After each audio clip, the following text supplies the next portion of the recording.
welcome to Outside the Box Open Forum. I'm your host here, Kate of Gaia. And, wow, what a day. Didn't know what it wanted to do today. It's been sunny all day. Started out cold, and then it got warm, and now it's chilling off as the sun sets. So, yeah, it's been an interesting day. So, I think tonight, gonna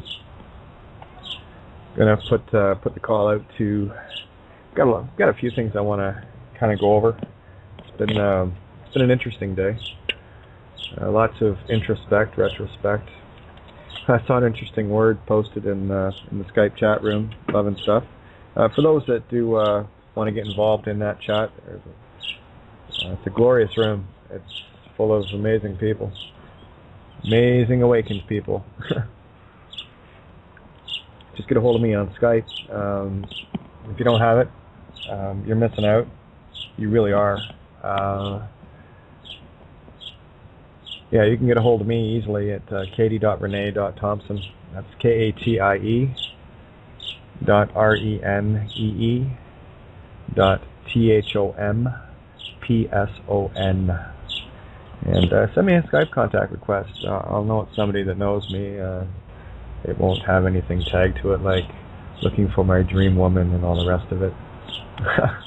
Yeah, I get a few of those. It's amazing how people won't read profiles, you know.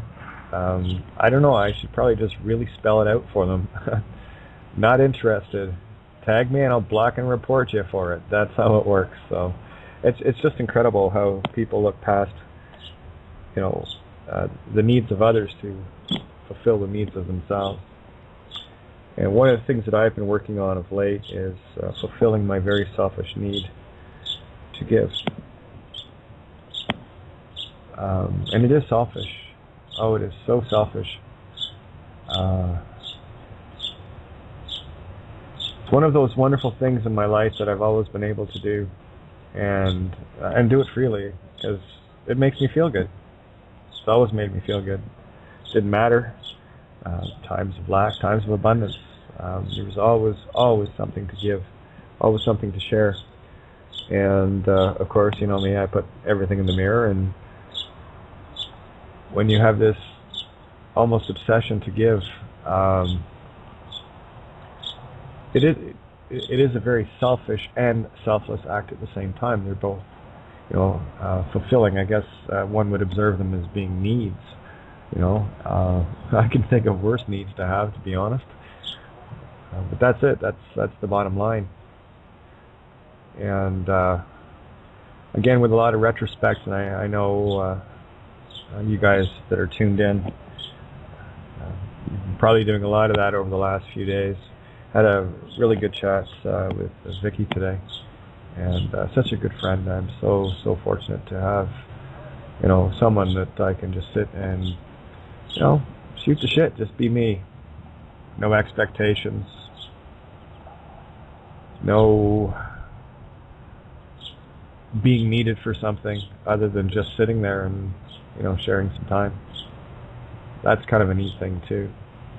It's one of the things I've noticed throughout the course of my almost 49 years walking in this particular vessel here. It's funny, you know, and yeah, I guess you can call it, I test people just to see where their hearts are at. Because I certainly know where their minds are, most of them are programmed, still stuck in the illusion. I totally get that. So I think for me it's about reaching into someone's heart to see if, you know, it still ticks. And to see if they've been overrun, overruled, and overprogrammed. But yeah, an interesting word that I saw in the chat room, not to forget what I was going to say, I thought it was a rather interesting word. And the word was revolting. You know, then I looked at that. Isn't that interesting? What is a revolt? Well, you're revolting something. You're giving your creator light from your divine feminine void to something. You're powering something up. So if you're revolting, you're in the act of doing that. So what are you revolting? What are you re-energizing? And then of course the mirror always strikes beautifully. Perfect reflection every time. Well, if you're in a condition of revolting, you're feeding energy, because when you look at the word, anytime someone says, oh, there's going to be a revolt or a revoltution, right? What are you doing? I'll tell you what you're doing. Well, you're fighting. You're fist fight. And you're rising up against the system. And of course, the energies that are typically used there are frustration, anger, victim mentality, greed, hate, lust, gluttony. Because when people are revolting against something, it's because of something that they feel they need. And be it collectively or individually, it does not matter. We are all one, so as one, under observation is guilty, all are guilty accordingly. That's the problem with this program, and why it only takes one to awaken. It just takes one.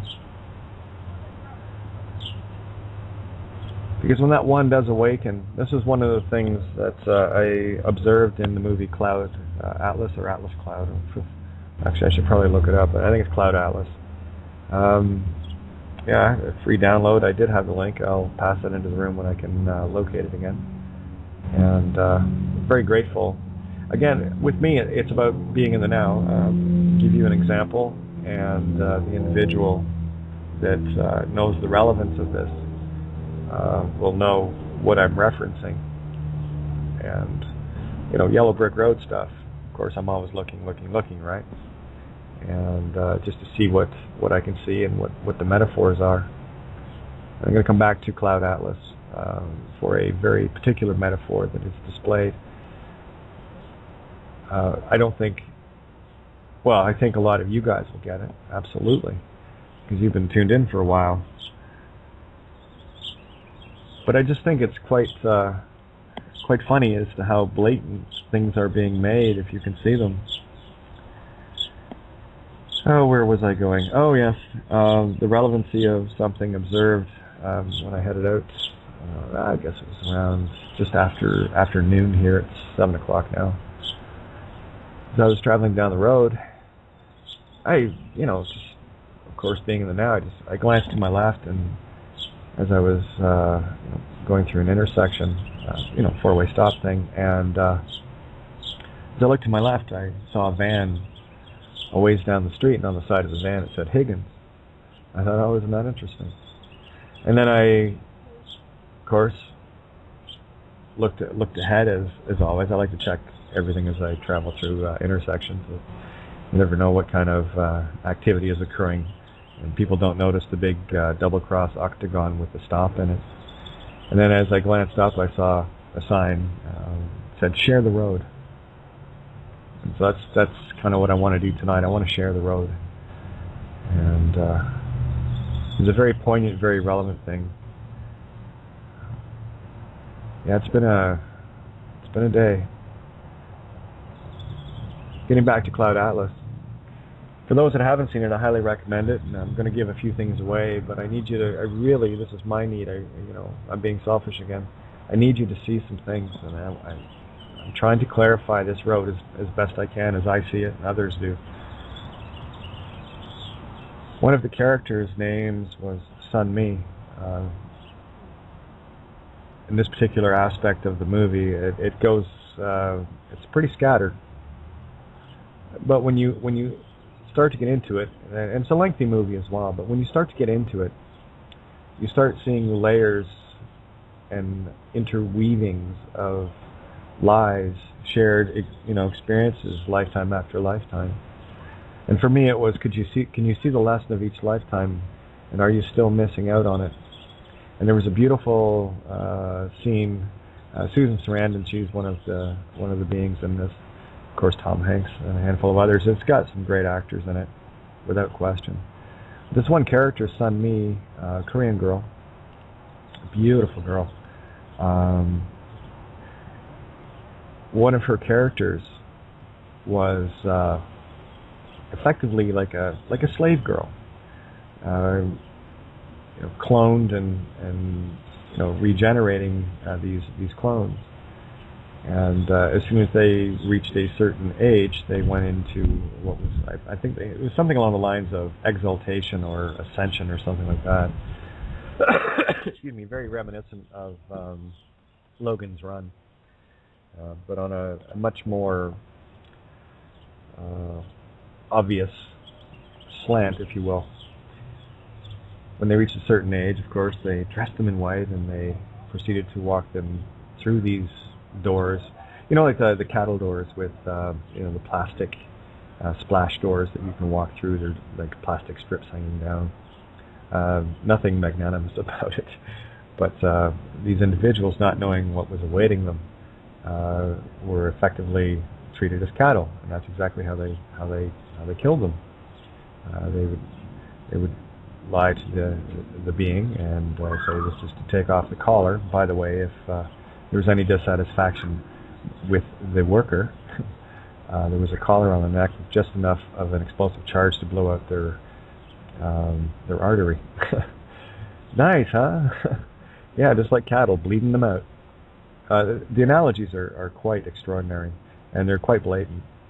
And when they're in the process of taking this collar off, this thing comes down from the ceiling, goes over their head, and there's like a gun in the back that grabs onto the collar, and as soon as they pull the trigger, the collar gets cut, drops to basically, well, it doesn't drop, they have to undo it, but at the same time a bolt is shot through the forehead into the pineal, instantly killing them. Of course, as soon as that happens, the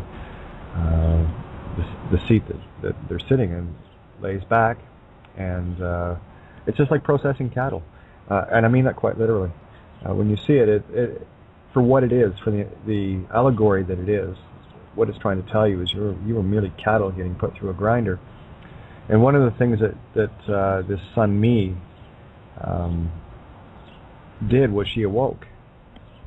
She, cloned or otherwise, consciousness awoke within her. And of course, when that happens, the cattle are waking. Better stop that. Of course, every ounce of energy within a controlled system like this, programmed by not so benevolent archons that just want to keep vampiring our energy and keep us dumbed down. You start to really see what's going on, and it's a beautiful allegory. So as this chair that this individual was sitting in goes into a flat reclined position, one of there's two ladies in the processing room, if you want to. That's exactly what it is, where they one takes care of the bolting the cattle and for slaughter, and the other one has this other thing that gets put down at this individual's feet, gets locked onto something like something to pull, and as soon as he slaps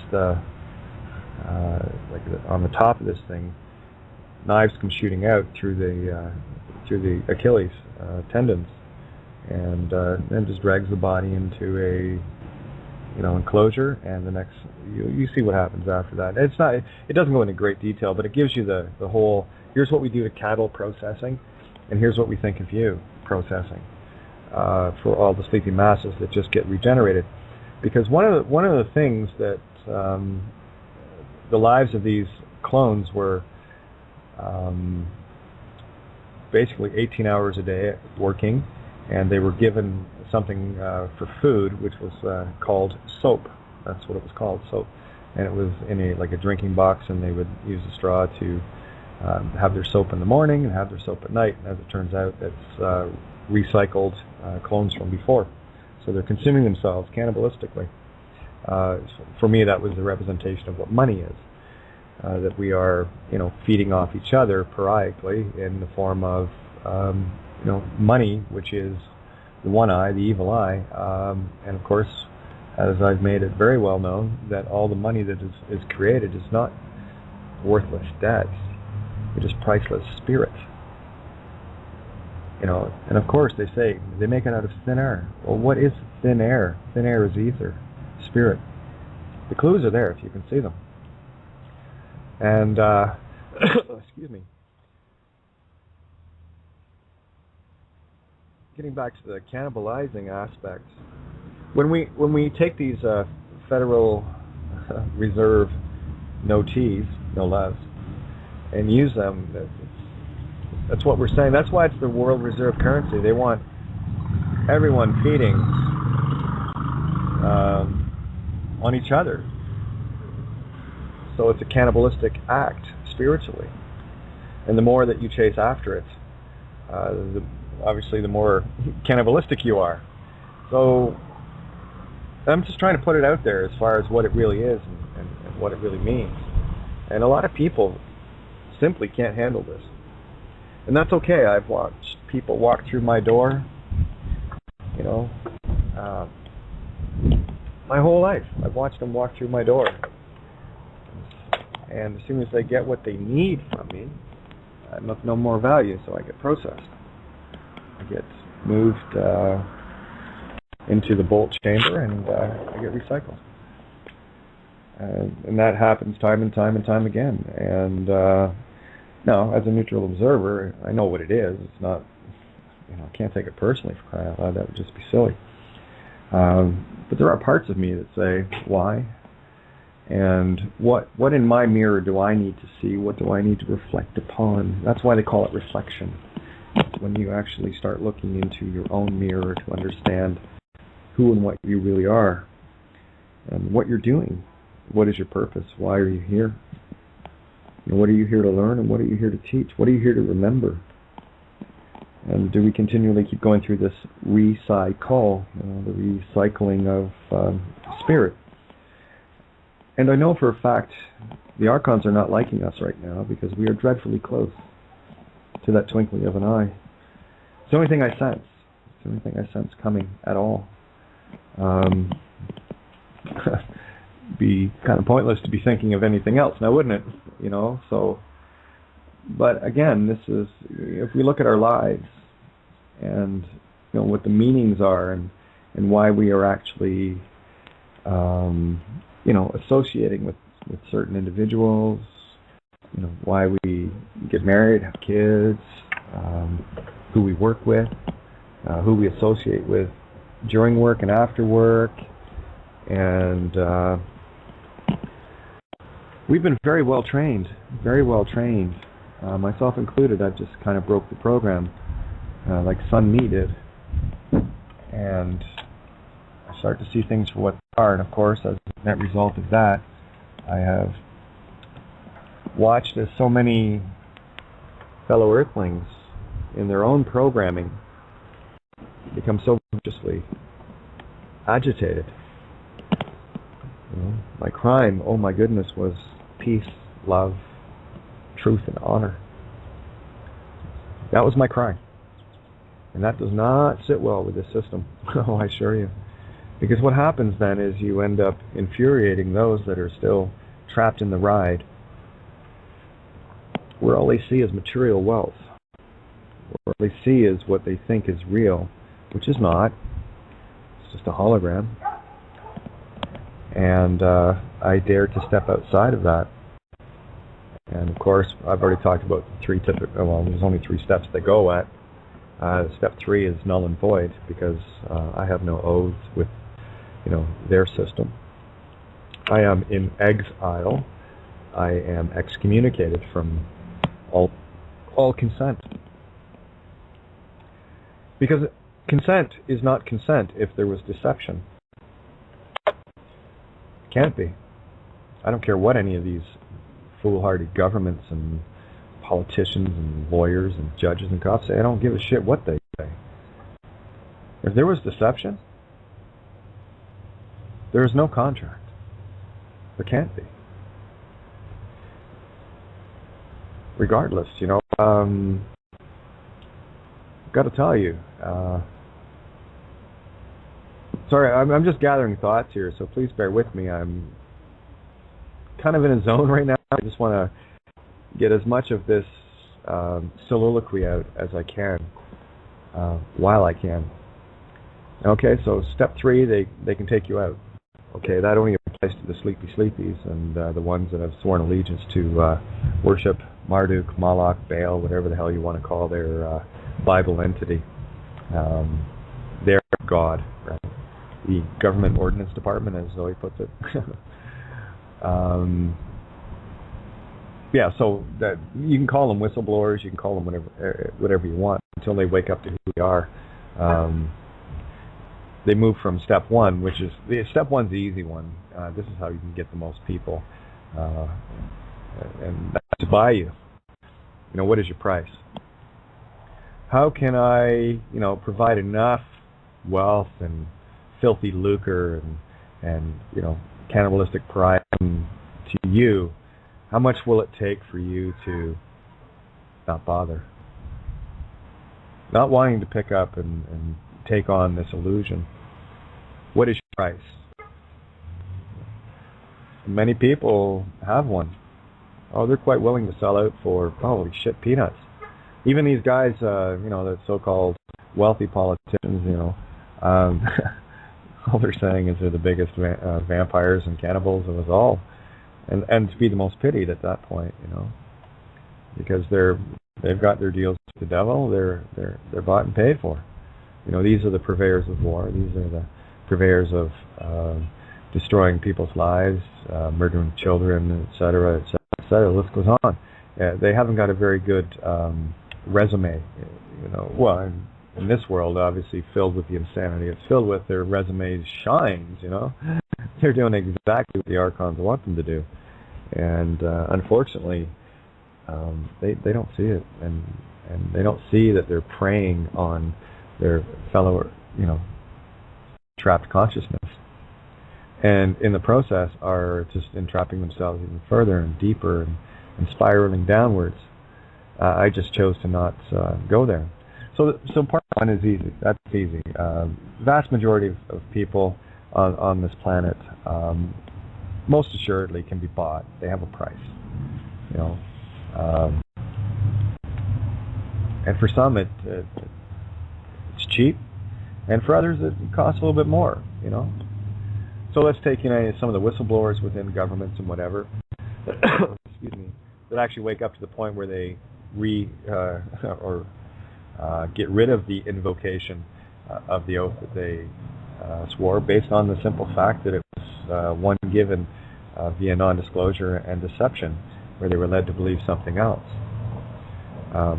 That's a rare one. I've met a couple, but it's a very rare one, because a lot of these people that are in the system can't believe that they had been supporting something so evil, and they still have a problem confronting it.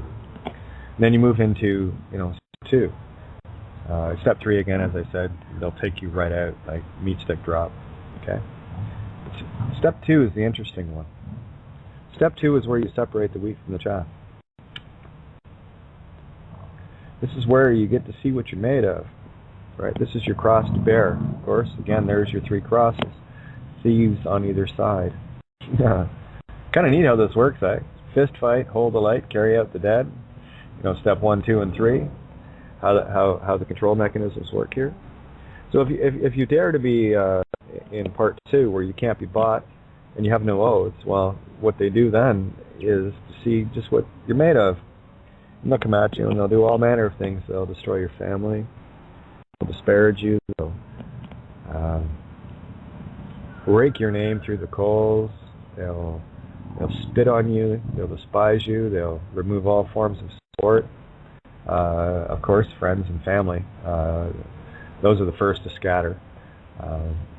Because when you're actually sane here, you're perceived as insane. That's the real irony of this place.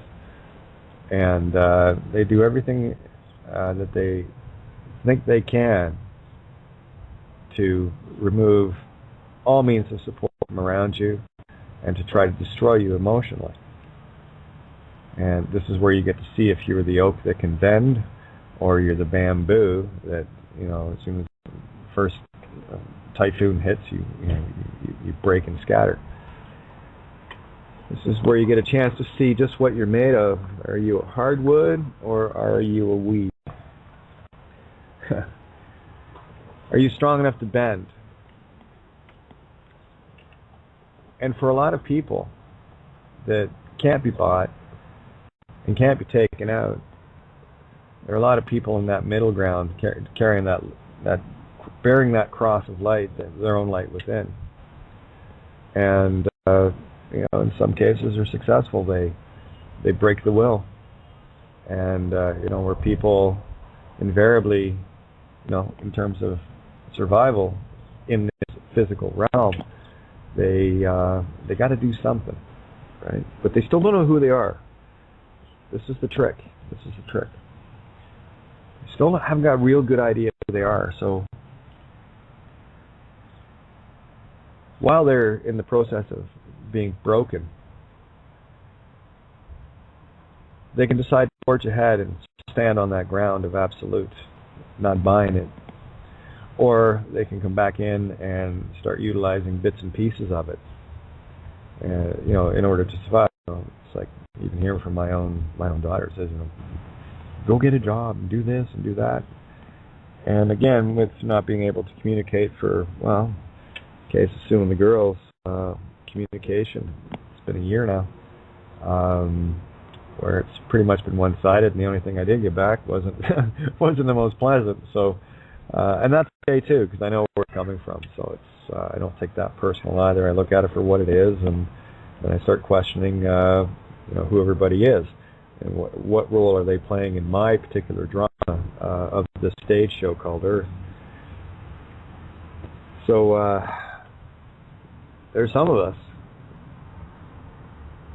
very few, that are willing to go all in. That was my deal, though, right? That was the commitment I made, and I will say that at the time I made the deal, I did not really have a full measure of the gravity of that choice. I certainly do today.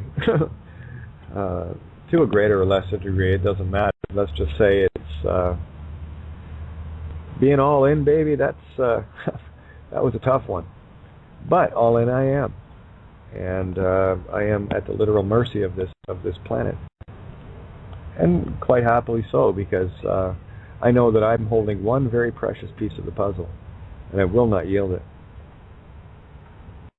This was mine to find, and only mine. This I know now. I don't think this. This was mine, and it goes back to one of my own personal mottos that I apply to myself when that tree is getting bent in a hurricane, as it is today. If not me, then who can do this? No one. I'm the only one that can. And those are the reflections torches that I pass to you. And I know I see so many beautiful bright torches. I have to tell you, the will that I have to keep moving forward comes only from you. Little notes I get here and there that make it okay for me to look in my own mirror and say, yeah, okay, I made a difference today, and it was a damn good one. That's all I'm after, to make a positive difference. And again, I mean that in the affirming, the good, as opposed to, I certainly make a nasty difference, and I'm sure I do every day as well. A lot of times people cannot handle the truth that I want to share, let alone be around me for a handful of days. That test unto test, right? So I could do a call out to a lot of people, ones that have entered my life and have just as quickly exited. One of the common themes that I see, that's why there are a few that I treasure my time with so much. There is no expectation of me. I'm just allowed to be kid of Gaia. Mouthiest tranny on the web. You can call me whatever you want. Just don't call me late for supper or too early in the morning. That can be a little annoying. But so very few. But you guys you're growing. You're growing in numbers. I see it. It's just a nice feeling to be able to chat with people here and there that don't need a damn thing from me. And that is a blessing of blessings.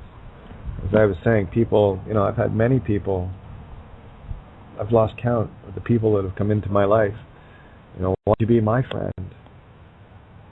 And only for the reason of something I have to offer. I had people coming to my door constantly. I've got this problem with this credit card. I've got this, with IRS. I've got this with UCC, and I've got this, and that's why I'm well versed in all of it. I had to look at a lot of this shit. How do I take care of this? What do I do with that? And, divorce lawyers. The list goes on and on. And I'll tell you, the one common meme throughout it all was as soon as they got what they needed from me, I never saw them again. Hell, I even texted a friend again, and I'm putting it out there. People need to know this. No one owes me a damn thing. I let go of any perceived or non-perceived obligations to anyone that thinks they might owe me something. You don't owe me a damn thing. I don't want anything. I don't need anything. That's a pretty bold statement coming from me. If I do, I'll call out, or I'll just let things go. It's, just riding completely all in this row your boat gently down the stream thing. It's like texting someone the other day on the phone, just say, hey, how's it going? I know this individual might have an issue contacting me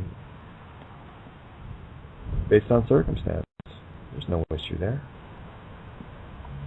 What was perceived to have been loaned was, at the time of transfer, was freely given with the full knowledge of knowing that it wasn't coming back and that someone had to learn a lesson.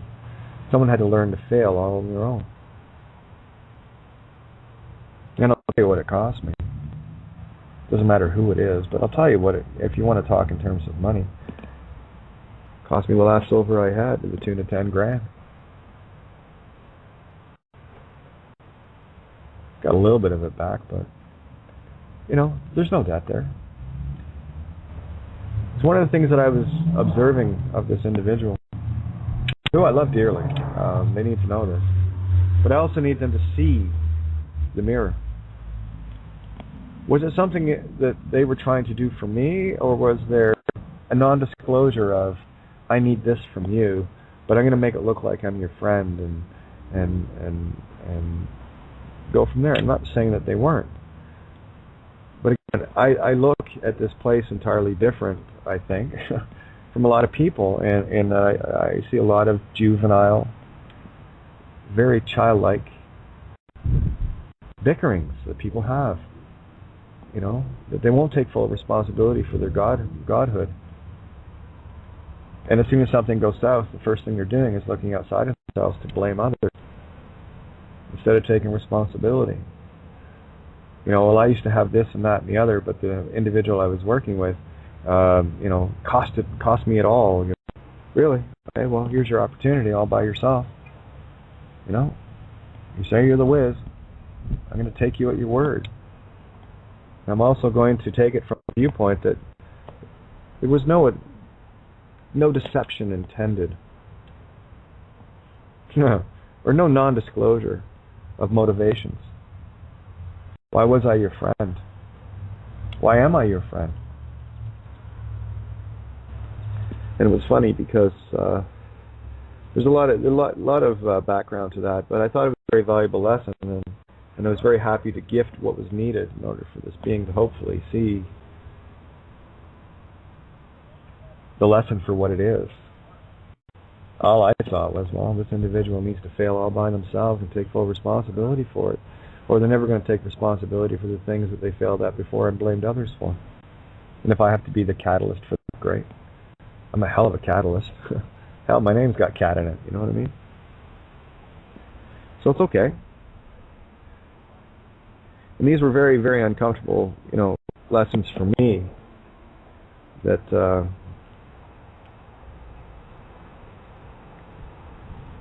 going to tell you, when I say all in, I mean it, I'm starting to see the gravity of it, and I'm starting to see the unconditionality of it. I don't place conditions on things, especially love. You know, it's one of the things that every day I learn more and more about, where things become even more and more unconditional. And there's our train. Yay, perfect timing. And I think if there's anything I'd love to convey, it is about being unconditional in our acceptance and in our giving. Because while we are bickering over pieces of skin, other people's flesh, and you better start looking at me for what it really is, what it is. You better start treating it with the reverence and respect it deserves, instead of being a consummarian of getting this trinket and that trinket, and can't wait to get your skin at the end of the week so that you can go out and, you know, consume things so that you can fill up the landfill a lot faster. It's funny, you know, anytime I go into like a department type store, which are very few. I don't frequent those places very often, typically for absolute necessities. And it's amazing. I walk, you know, aisle upon aisle of future landfill. You know, bottle after bottle of liquid poison. And of course, the containers they come in, things like, you know, shampoo, dish soap, floor cleaner, everything. And of course, all the plastic wrappers that go around them, which are going to end up in landfill immediately. There we go. I'll just let that one finish off. You know, so this is the value we're placing on our fellow brethren here, our brothers and sisters. And I think I would ask, if I could make a wish, I would ask that you start looking at it the same way. And to be heartful, never mind the mindful. Ugh. Screwed up, stay in your head. That'll screw you up pretty good. But start being heartful and understanding exactly where you're putting this life force and what you're turning it into. And if you're constantly turning it into landfill, that's just telling you what you think of fellow brethren. I mean, this whole consumer game stops the instant we stop. But we are so lustful. I gotta have that trinket. I've gotta have this new, that new, all new. Trade in a perfectly good car to get something that my friends can look at me and go, oh my goodness, look how special you are. You know, apparently there's some reverence to shiny versus, you know, a little bit of rust here and there on a car. It's still perfectly good, of course. No, but we got to keep the factories churning out landfill.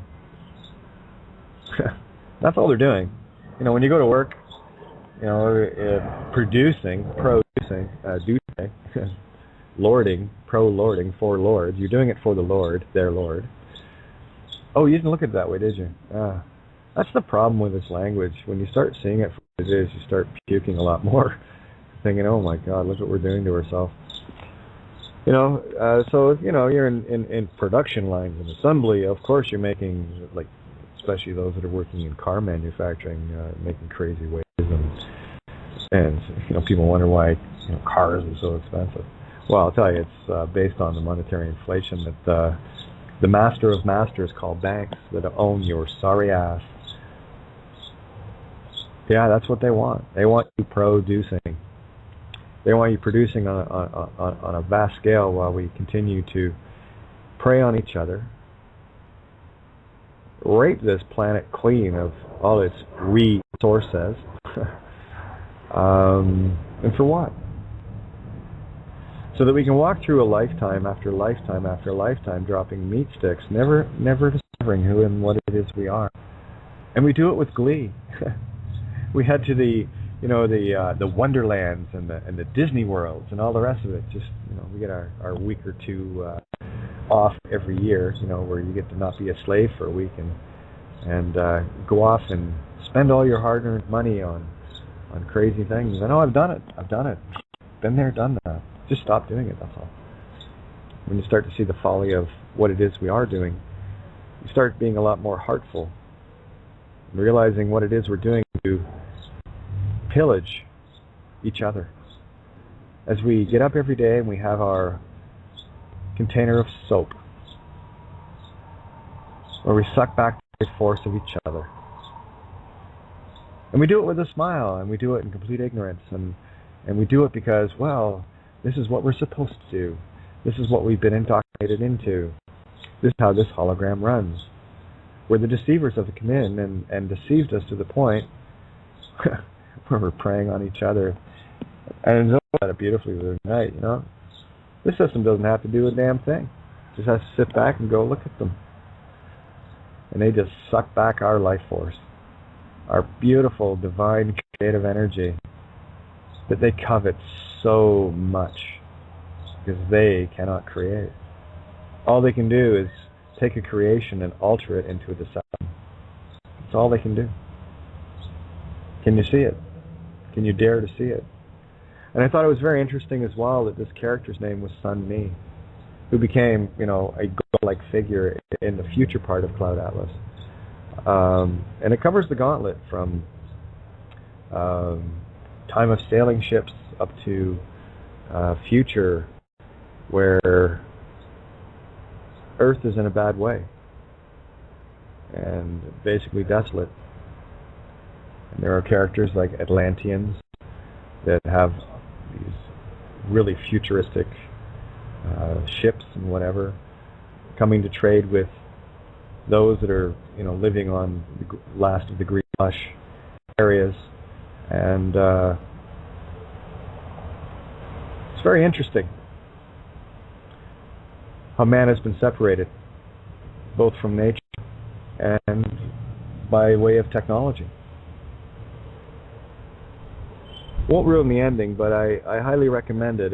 It takes a bit to sit through, but I assure you, by the end of it, it all makes sense, if you can see it. Susan Sarandon, in one of the in the future scenes of the movie, she's like a shaman or a seer, and she meets with Tom Hanks in this particular lifetime and gives him some warning. And he pays very close attention to the first one and ignores the second one.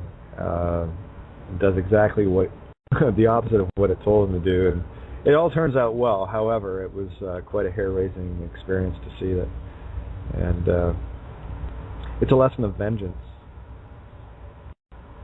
and how much life can be lost when one has that lust for vengeance,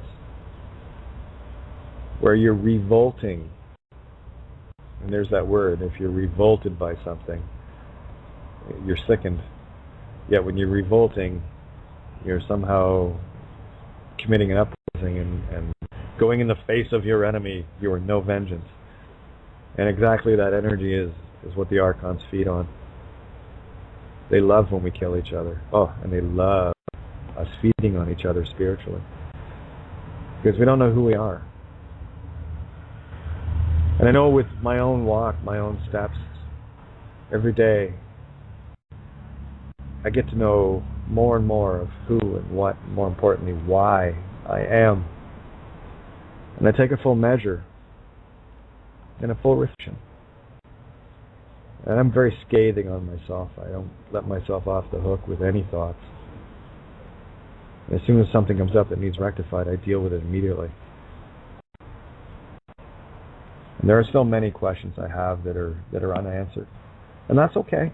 That's okay, because I have many questions already answered that are leading me to the answers I know I will inevitably find if I can shut my mind down and just download. And I'm getting better at that too. Today, being out and about, I didn't get my 1 hour dedicated Kate time where I ponder. But I did get a few hours worth of traveling time where I'm in meditation when I'm driving anyway. The meat stick knows how to drive. It's all good. Fully aware. Just give you an example of how incredibly neat you are. How many times have you left your house to go somewhere, and you get there and you can't remember half, if not most, of the drive to get there? Yeah, we do it on automatic, you know. But yeah, isn't it funny how people walk in and out of my life because for some reason or other I don't fulfill their need and lust for a savior. How quickly I get thrown to the curb. I'm no one's savior. I really wish people would stop thinking that. Because that's the biggest trap of all, looking out to save yourself for something to save you. It's not my fault people can't take responsibility for their bullshit. It's not my fault they can't see it. It's not my fault that I don't have something that well, actually I do, but you have to know who you are to use it. That's the problem, right? Something to wipe out courts. You know? Hell, I've even had to block people this week that I never thought I ever would. And it was just based on their actions. That's fine. You want to close the door, that's how the church stays closed. That's fine with me. That's okay. I still love you. And I will grant your wish, non-communication. I'm very good at granting wishes, by the way. Here's another Kateism for you, right? Well, the earlier Kateism of, if not me, then who can do this? I've said this for most of my life, and it has become so true in the mirror. And I have to say it the way I say it. Sorry, guys, this is just the way I do it. I will be your best friend or your worst fucking nightmare. You choose. Sorry, I had to wait for the trainer. I never choose. I don't have to. I just carry on doing my thing. And I always assume that everyone needs a best friend. It's like I stopped by to see the puppies today as well. And I left a note for I left it for Sue, and as time travels on, what I'm seeing more and more is I'm going to start to speak to people in third party. That way, at least they know I'm not trying to talk to their ego or that which they think they are. I'm trying to reach them. And in the note I said, hello, please let Sue know that I was here. And tell Sue that I miss her.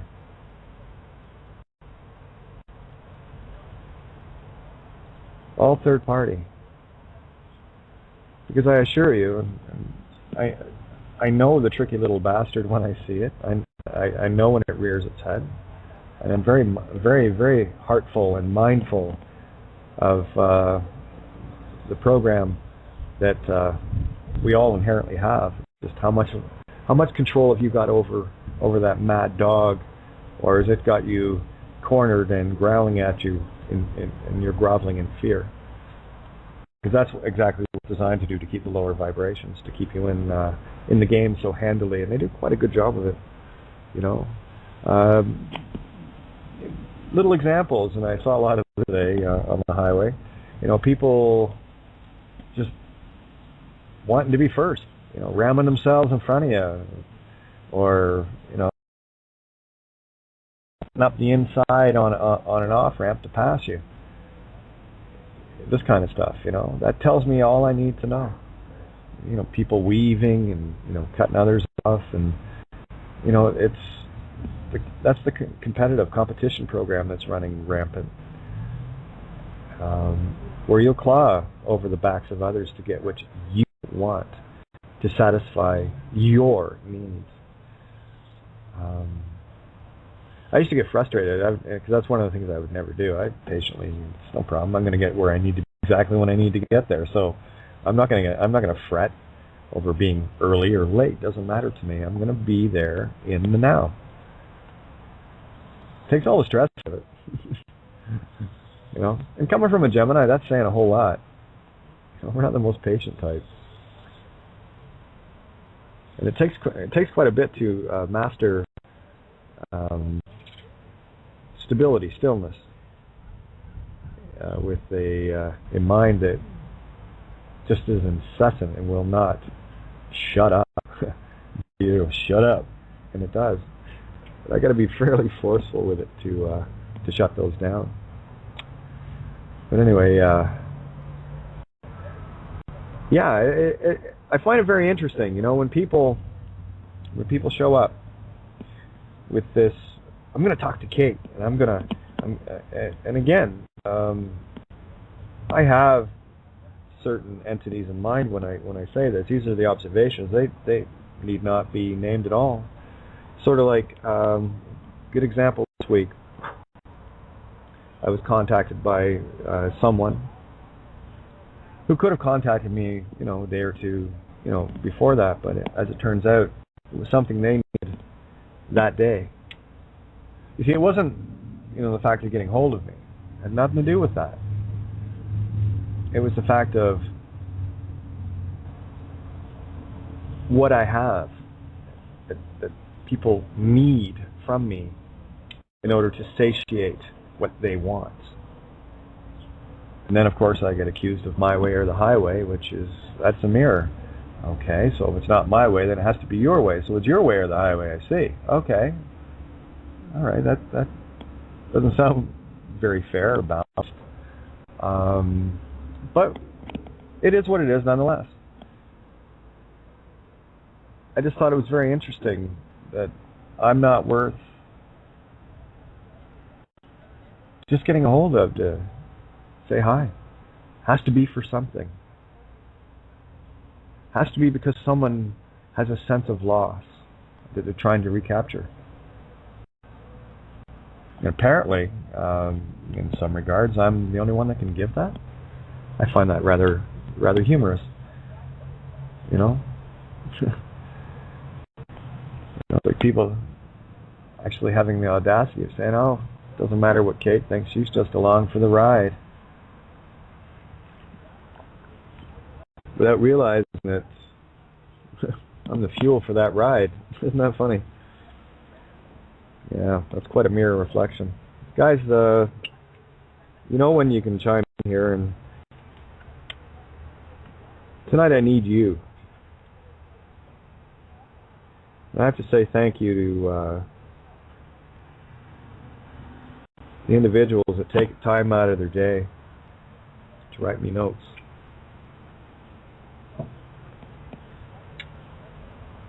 That give me that will to continue, to give me that urge to, okay, it's all good, things are working. People are seeing it, they're waking up, and that mirror reflection is there. So, looks like we have Jeremiah. All right, let me see. Oh, the mouse is working tonight. Wow. What are the odds? That's the other thing, too. It's I'm persisting with a mouse. It just does not want to work, but oops, I did hit it. One sec. But I'll make do. It'll be fine. I hate that little keypad thing you gotta use your finger on and stuff, and it's just impossible to move stuff. It's slow, and ugh. I don't know how people use them, quite frankly. I love that external mouse and whatever. Jeremiah, how are you? I am well, Kate, and I gotta say I love you, Kate. Don't fret. You're doing exactly as your heart steers you to do. And although it may be difficult now, there will be a time where we'll just be celebrating, and everyone will be waking up, and we'll have that 35 plus that we need to wake up to really understand, rather comprehend that we are responsible for everything that we're creating, and we're just owning up to it, and it's just, you're doing everything that you can possibly do, and being is everything that you can possibly be. That light that you are shining is so incredibly bright, and everyone sees it, and if they don't, then they are trapped by those programs. So just like I said, don't fret.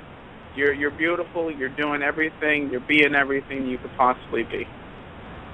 Well, thank you for that, Jeremiah. It's not even a matter of fretting, actually. There are times I get lost for words, especially when things are laid so bare before me. There's something I wanted to say to you, and it just left me. It was profound. Oh, that was it. Regardless of all that I go through, the one thing that I know, I'm a stubborn bitch, and I do not yield. What I will do is convey at the maximum bend what it takes to walk your road. It's not an easy one. It's simple, but it sure as hell ain't easy. And we're going to bring somebody else in here, so leave the lines open, guys. So let's make this a night to remember. That's what I'm working on. It looks like it might be Bryce. Looks like a BC area code. That's me. How are you? I'm good. How are you? Good. It's been a day. Hey, how are you? Good. Could you feel the energy going around this planet today? Oh, it's been wild. And I what know a move.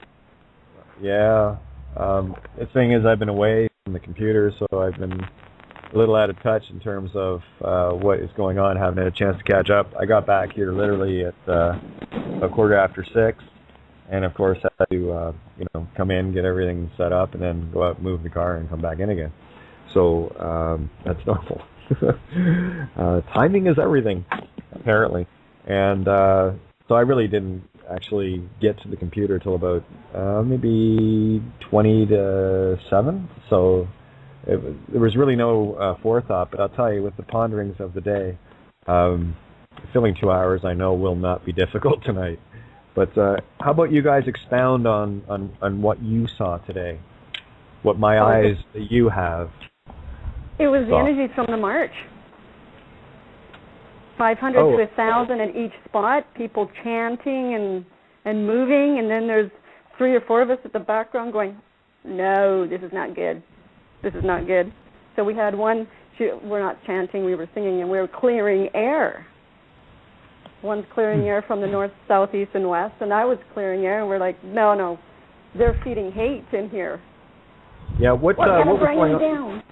Yeah, what was going on? That's the Monsanto March. It was all over the world today. Oh, right on. Yeah, the My Saint March. Yeah, it was sick. Yeah, it was being recorded all over the internet today as Excellent. It was happening. Mm-hmm. Well, I do know that Monsanto's had their ass kicked all out of Europe.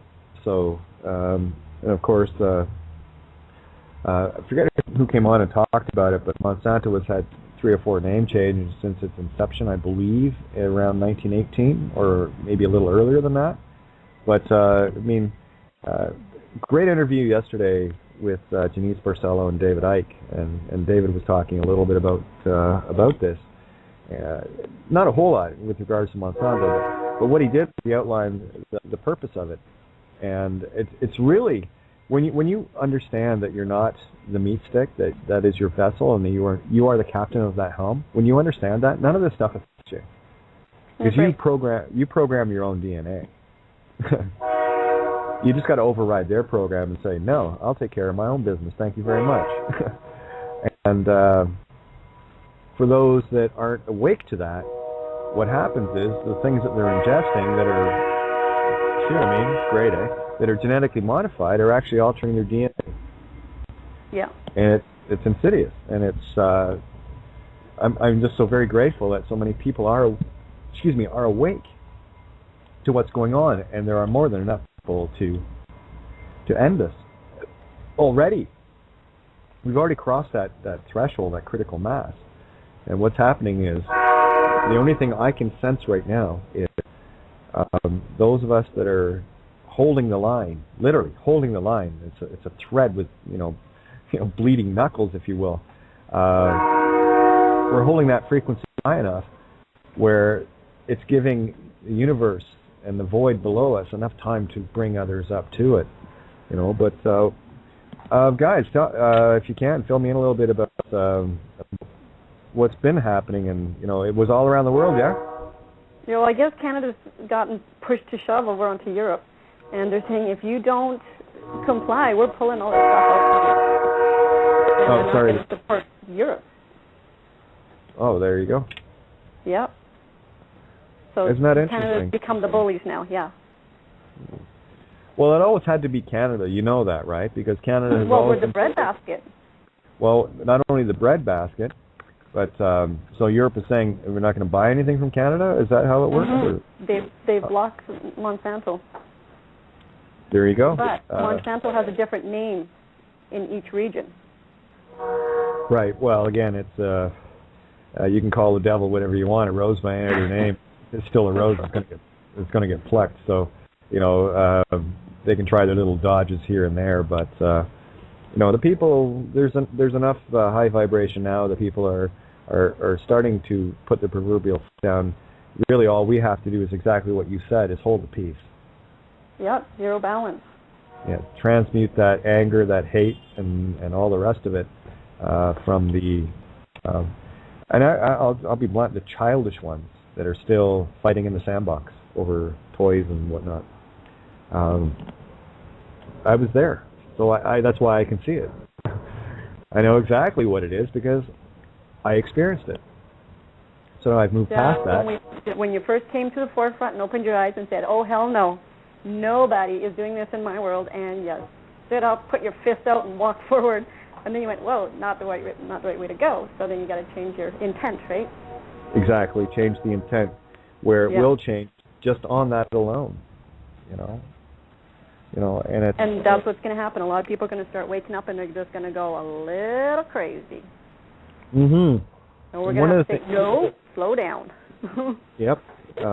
One of the things that I was seeing in my mirror today, and again, this is my own test of my own mettle, if you will, in reaching out so unconditionally to someone that is so critically and vitally important. I just don't want to have to go through another lifetime with this thing to sort out between us. I want to get it done now. And I know what I'm here to teach, unconditional love. And in the process, of course, remember it myself, right? And the more unconditional love I put out, what appears to be a larger wall getting built. But it's also an illusional wall. This I know. But Did what I send you the link for Ho'oponopono? Oh, absolutely, yeah. That, of course, came up last night, and I was actually reciting that a lot today. Nice. Yeah. Well, this is the thing: is when I get time for me, all I'm doing is raping and pillaging myself to find things to go. Okay, got it, and then clear it, get rid of it. Right? See it for what it is. Thank you. I'm sorry. I love you. Sorry, I love you. I'm sorry. Forgive me. Thank you. Yes. And over and over, and but I think the analogy I'm trying to share here is that I know that I'm getting more unconditional the bigger this wall appears, to the point where the seventh trumpet will sound and the walls of Jericho will fall. And isn't it funny? I hear it. I can hear it in the last 2 months. Yeah. Big change with you. Oh, huge. Mm-hmm. I mean, my mirror is telling me everything I need to know. And my mirror is you and the one on the wall. And well, this mirror loves you. Yes, thank you. And this mirror loves you right back. And that's the other thing too. And as I was talking with Vicki, wasn't that last conversation I had with her, one before. The hardest one that I've ever, been able to hold was me. Mm-hmm. And I think that's true for many of us. I'm not sure. I'm not sure what it is, but I guarantee you, as soon as I click on it, there's a twinkle of an eye happening, baby. I even said to her today, it's like I just looked at her. I talk about people, and if one shall awaken, and I looked at her and I said, and that's all it's going to take. That's all it's going to take, if but one shall awaken. And I looked at her and I said, I don't want to be that one. And what if I am? You know, so there's another question that we can ask ourselves, right? Ask yourself that. Do you want to be the one? If you are the one that is going to awaken, can you accept the responsibility of that? And that's a tough... Ask the universe to put you where you need to be. Well, universe has done a pretty good job. You know, and again, this is nothing against anything. You know, these are some of the things that I'm still letting go. I'll tell you where I want to be, and that's home with my family. That's all I ever wanted. And everything over the last year and a half has said, not a chance. But I also know that these beings closest to me had to be moved away from me to keep them safe. And for me to continue on this path of doing what I do, whatever that is, I'm still not quite sure, but I'm working on that too. And I've said these shows are like, you know, they're like therapy, you know, for me and everyone, I hope, you know, where we get a chance to explore ourselves a whole lot deeper and on levels that we may not have comprehended before, and we're at that point. And by the way, Jeremiah, you can say understand all day long. I know what you mean. The words are dispelled. Speak freely. There's no power in the sigils anymore. Once you know this, it's all good. You can speak, and the intent only is carried, because the language was a deception. And once the deception or a fraud is revealed, it's null and void. Those who make the rules must obey them. Sorry, that's just how it works. Fine. Good for the goose, good for the gander. I'm okay with that. I am okay with that too. I really do appreciate you saying that, because that word has had a hold on me, as you can tell. And I totally understand. yeah, that's it. So thank you so much for that, and I feel like you've released some chains that I've been holding on to. Thank you. Yeah, oh, thank you. Yeah, the sigils, there are no power left in the sigils. The only power they have is if you grant them that. So I don't revolt it anymore. I'm not revolted by words. I just merely speak that which is commonly understood by all, and only my intention now is carried of the affirmative, what my intention is, no one else's. Have fun with it. Yeah, play, you know. My kids are walking around going, I inner overstand it. I'm going, do you understand me? I inner overstand you. So good. Oh, that's too funny. That's too funny. Oh, you can't take it serious, right? Well, yeah, you can, and you can at the same time. It's yep. You know, how wrapped up are you going to be in it, right? So, and I'm doing my best to get, you know, ease up enough where that Chinese finger trap that I've been pulling on for the last 49 years in this body, you know, is going to let go. And I go back to, I've told of my experience getting caught up in, it's like, we call it tangleweed, seaweed, and it was pretty crazy shit, but the more you fought, the more it wrapped you. So I said, okay, well, guess tide's coming in, and I'll just float this one out. And no sooner did I stop fighting, everything just let go. There you go. I just floated, you know, in with the tide. As soon as I got past it, and I turned around and swam like, you know, like the Dickens just to get back to shore. And went, oh, that was close, you know. But I learned something, you know. And also this whole idea I've been talking about with the rescue diver. And I want people to have a look at it from the perspective of, if you're trying to rescue somebody that you think needs rescued, and they're saying they want rescued, but as soon as you get close to them, they jump on your back and they pull you under the water because they're in a panic. The best thing to do then is, once you break free of that, don't be deceived the second time. I know I was, and damn near drowned twice. Good course, I will tell you that. It scared the shit out of me, but I learned a big valuable lesson. That when someone doesn't want to be saved, even if they're saying they do, and they can't handle being saved, yeah. Even if they are screaming out for you, help me, help me, help me, you know full well if you go back, you know, for a third time, you're not coming up. So this is where we say, can you let go of needing to be saved just enough that I might be able to? and I can bring you to shore, but you have to put your trust in us. It's not a trust in me, it's a trust in us. You have to trust yourself equally to be rescued. And at which point, if I look at it and it's futile, then I am compelled by duty to all to let them drown if they have to. Yeah, because if you don't, you're a wounded sparrow then, right? And you're going to take on all their problems. Exactly. And you've also robbed all others who are willing and ready for you to swim to them and go, yes, I can trust you, and you can trust me, and thank you. And we both go to shore together. And then, of course, once they're able, then we all go out, and there's two of us now to rescue the willing. It's much akin to Chiron on the river Styx, pulling souls from the dead on the boat, and for me that was an analogy that made sense, and how I see, my purpose. I gotta tell you a little experience when I was a kid.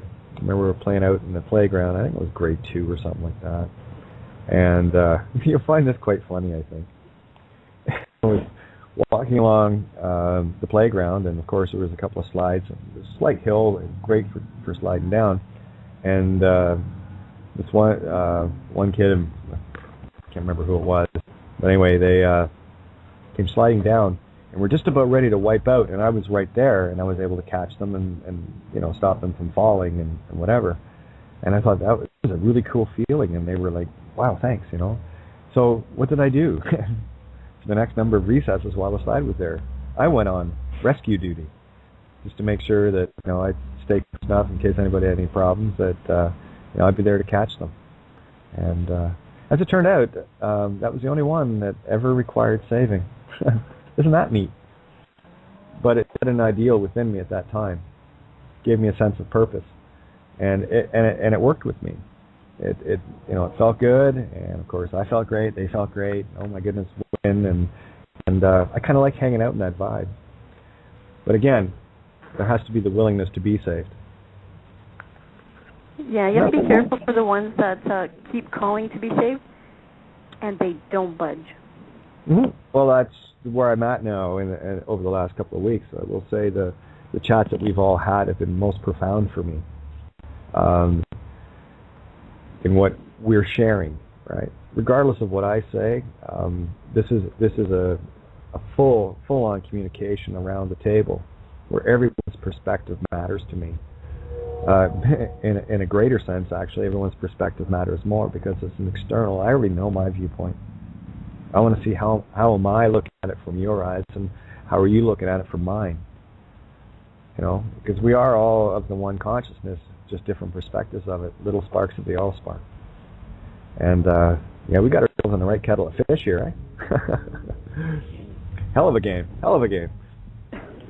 That's beautiful, Kate. You said it. That's everyone just contributing their own perspective on the world, and really just building it and growing it towards a more positive end, rather than having few people saying this is what's best and this is what we're going to broadcast, and it's not going to be good for you. It'll give you the basic necessities maybe, but it's not going to nearly be as good as all of us, really knowing who we are. But I wanted to share a story about rescuing. Now, I've always felt that my wife, I really feel she's my twin flame. She's the absolute, the most amazing person I've ever known. And I know that we have this karma together because we're very opposite. And it's been an incredible thrill ride. And every day is something new and exciting. And I've had this desire that we're going to co-create together. We are going to shoot the moon. We are going to align with our true selves, be that twin flame, be that bright light. And it's amazing. And you were going to say Bryce? Is that the name? I'm sorry. Was someone going to say something? I was saying nice. I was just loving what you were saying. It's Hazel. Yes. I was just saying how I was just enjoying what he was saying. Me too. Okay. Beautiful, beautiful. Here's an observation for you guys. You see, I am the net result of your creation because you are my experience. So what you're witnessing with me is your creation. And based on the things that are coming in, I think we're all enjoying your creation. Isn't that neat? Wow. That's very neat, and it's beautiful that we're all like involved in that. This is our vision, and it's coming to fruition. You are co-creating. We are co-creating. Yes, we are, and it's beautiful. And our lights are shining bright, and we are shining outward, and those people are feeling the vibe, feeling the positivity, feeling the enthusiasm for this greater way of being. And I really do think that my wife is starting to come around to this idea of co-creating. And it's been difficult in the beginning. She's a Scorpio, born 11/11. I know that that's significant because that number has followed us everywhere. I bought her 11 scratch tickets on her birthday. She won $11. Her brother was born at 11/11. So I know that number is significant for whatever reason. I don't know quite right now, but it's popped up everywhere. And but the idea is that we have these synchronicities. We have this alignment that builds us, that makes me think that we have this karma together. And wherever it is that you've been, she was raised as a Catholic, and taken care of. Like, she had a beautiful life. She had the most wonderful family, and they're pretty much they met at Woodstock, and they're products of peace and love, basically. And my wife is that as well. And she brought about that essence and that beauty to my world, which I didn't have that home life. I didn't have that family. I didn't have that love. So to find that after I made the intention and knew that I was doing it somehow, and I'm always positive, I'm always a go-getter, always looking towards that brighter vision no matter what, because ultimately feeling good is best. There's no sense, I've just always found that positivity was always right my whole life, and it's really proven well for me. And lately, I've and this is where my story comes in about rescuing.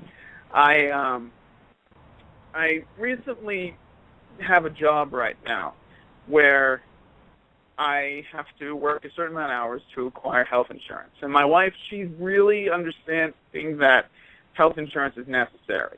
She's really understanding that certain money needs to be made. It's very necessary. She's very certain. And she knew that I was talking about this. She would be very upset because she's protecting it. There's a lot of walls up around her, and I see them.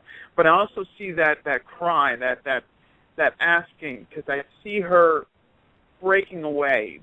Like, her physical body is breaking down. She's kind of sick right now.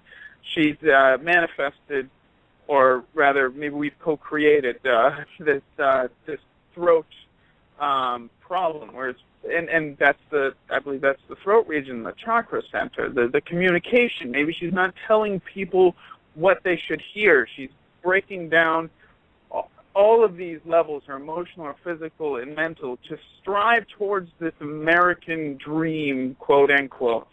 And this is what her family said. This is what you have to do to acquire abundances.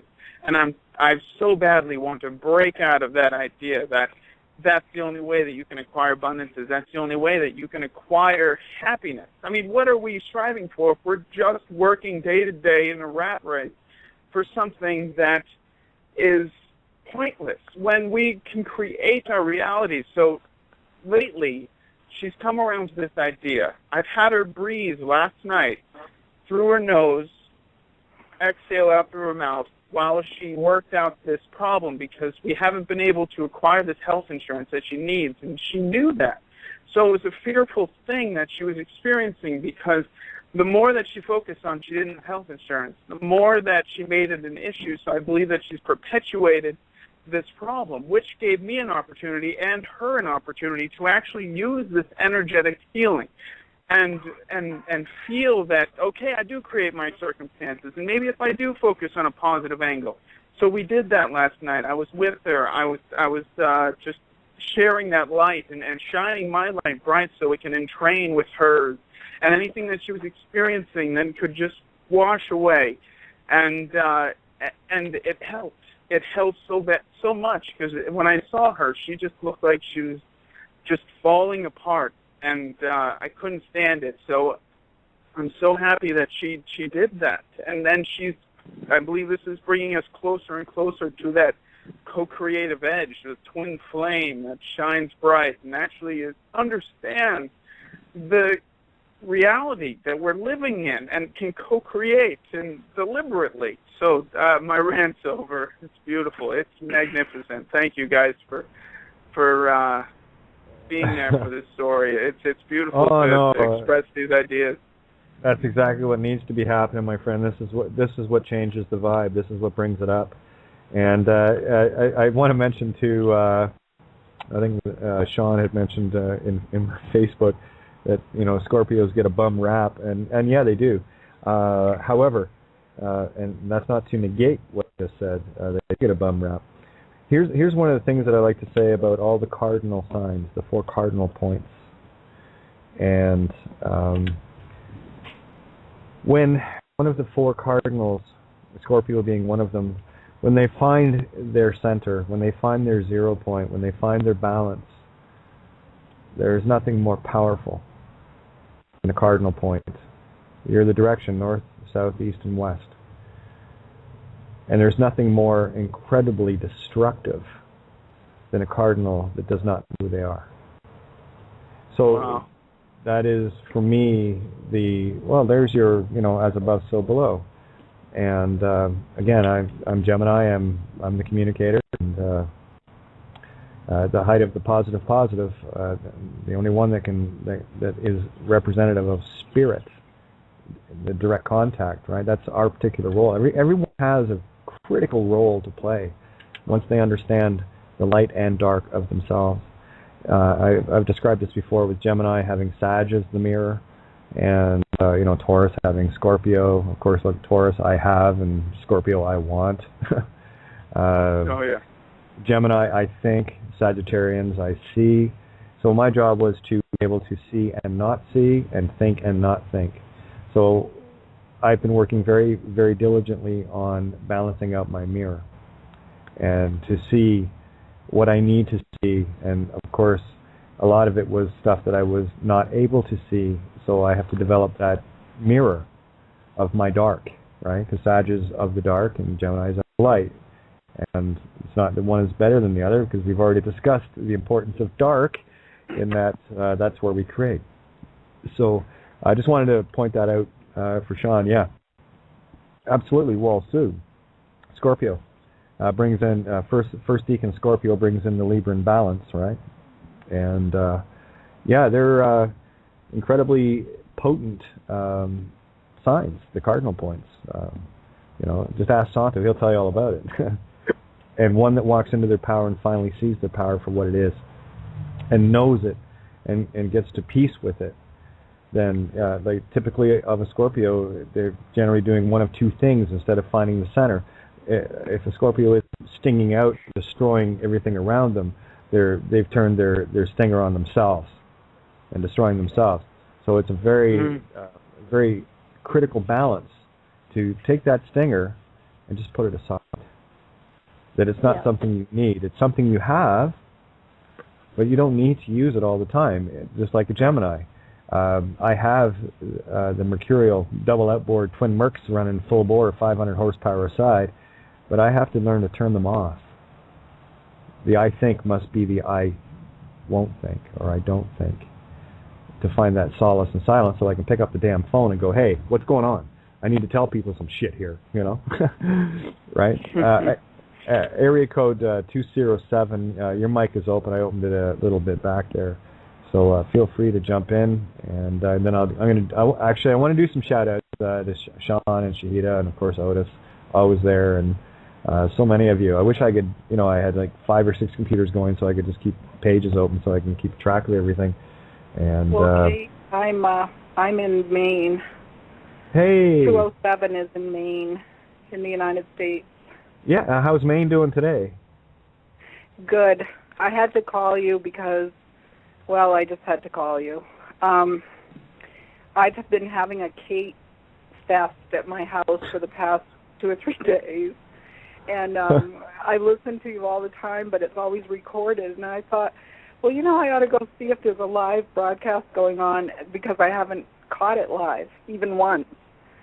And found it on, and I said, I'm going to call in. I'm going to call in and say how much I appreciate everything you do. I'm on a huge learning curve right now.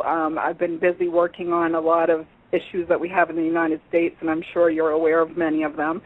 And because I've been listening to you to keep myself sane, literally to keep myself sane, I will turn on any show that you are doing and just listen because I relate to everything you say. I feel much the same way. I've learned so many ways of looking at things that are different than how I've thought about them in the past. And I just wanted to tell you I really appreciate it. Like the show I was listening to today and that I turned off tonight so I could come look for a live one, I think must have been your last one. You mentioned a website, Hidden Meaning, Yes. and about the Zodiac videos that were there. So I went and listened to mine, which was Cancer, and I caught so much from it. It was incredible. I was like hanging on. Yes, that's what I do all the time. I just hang on. I won't give up. I'm very persistent. I'm relentless about things that I feel are important. I cannot stop. And I just totally saw it. I mean, it was like, yes, that is what I do, and I need to learn these lessons because I keep doing the same things over and over again. And then I turned on your show, and I hear your last person that was speaking, whose name I did not catch. Jeremiah or Hazel? Whose wife was having That's Jeremiah. employment. Say hi. Yeah. Mike. Yeah. Hey, how's it going? And I've just quit my job in the last. Well, I haven't completely left it yet because I work at home and I'm really good. Well, I have been very good friends with the person I work for, and it's just been horrifying to try to separate myself from him. It's horrifying because I was helping him. I was helping him for 8 years, no vacations, and he's going in a different direction. I just can't take it. So, I remember some of the other things that you've said, such as that, you can keep trying to save drowning people, but eventually they're going to stand on your shoulders and push you underneath the water, and that's basically what's going on. So I had to make a decision. It's I'm sorry, but I can't stay here and watch you do this anymore. Yeah, so, they're the toughest choices. In the process of swimming away, you've actually saved them.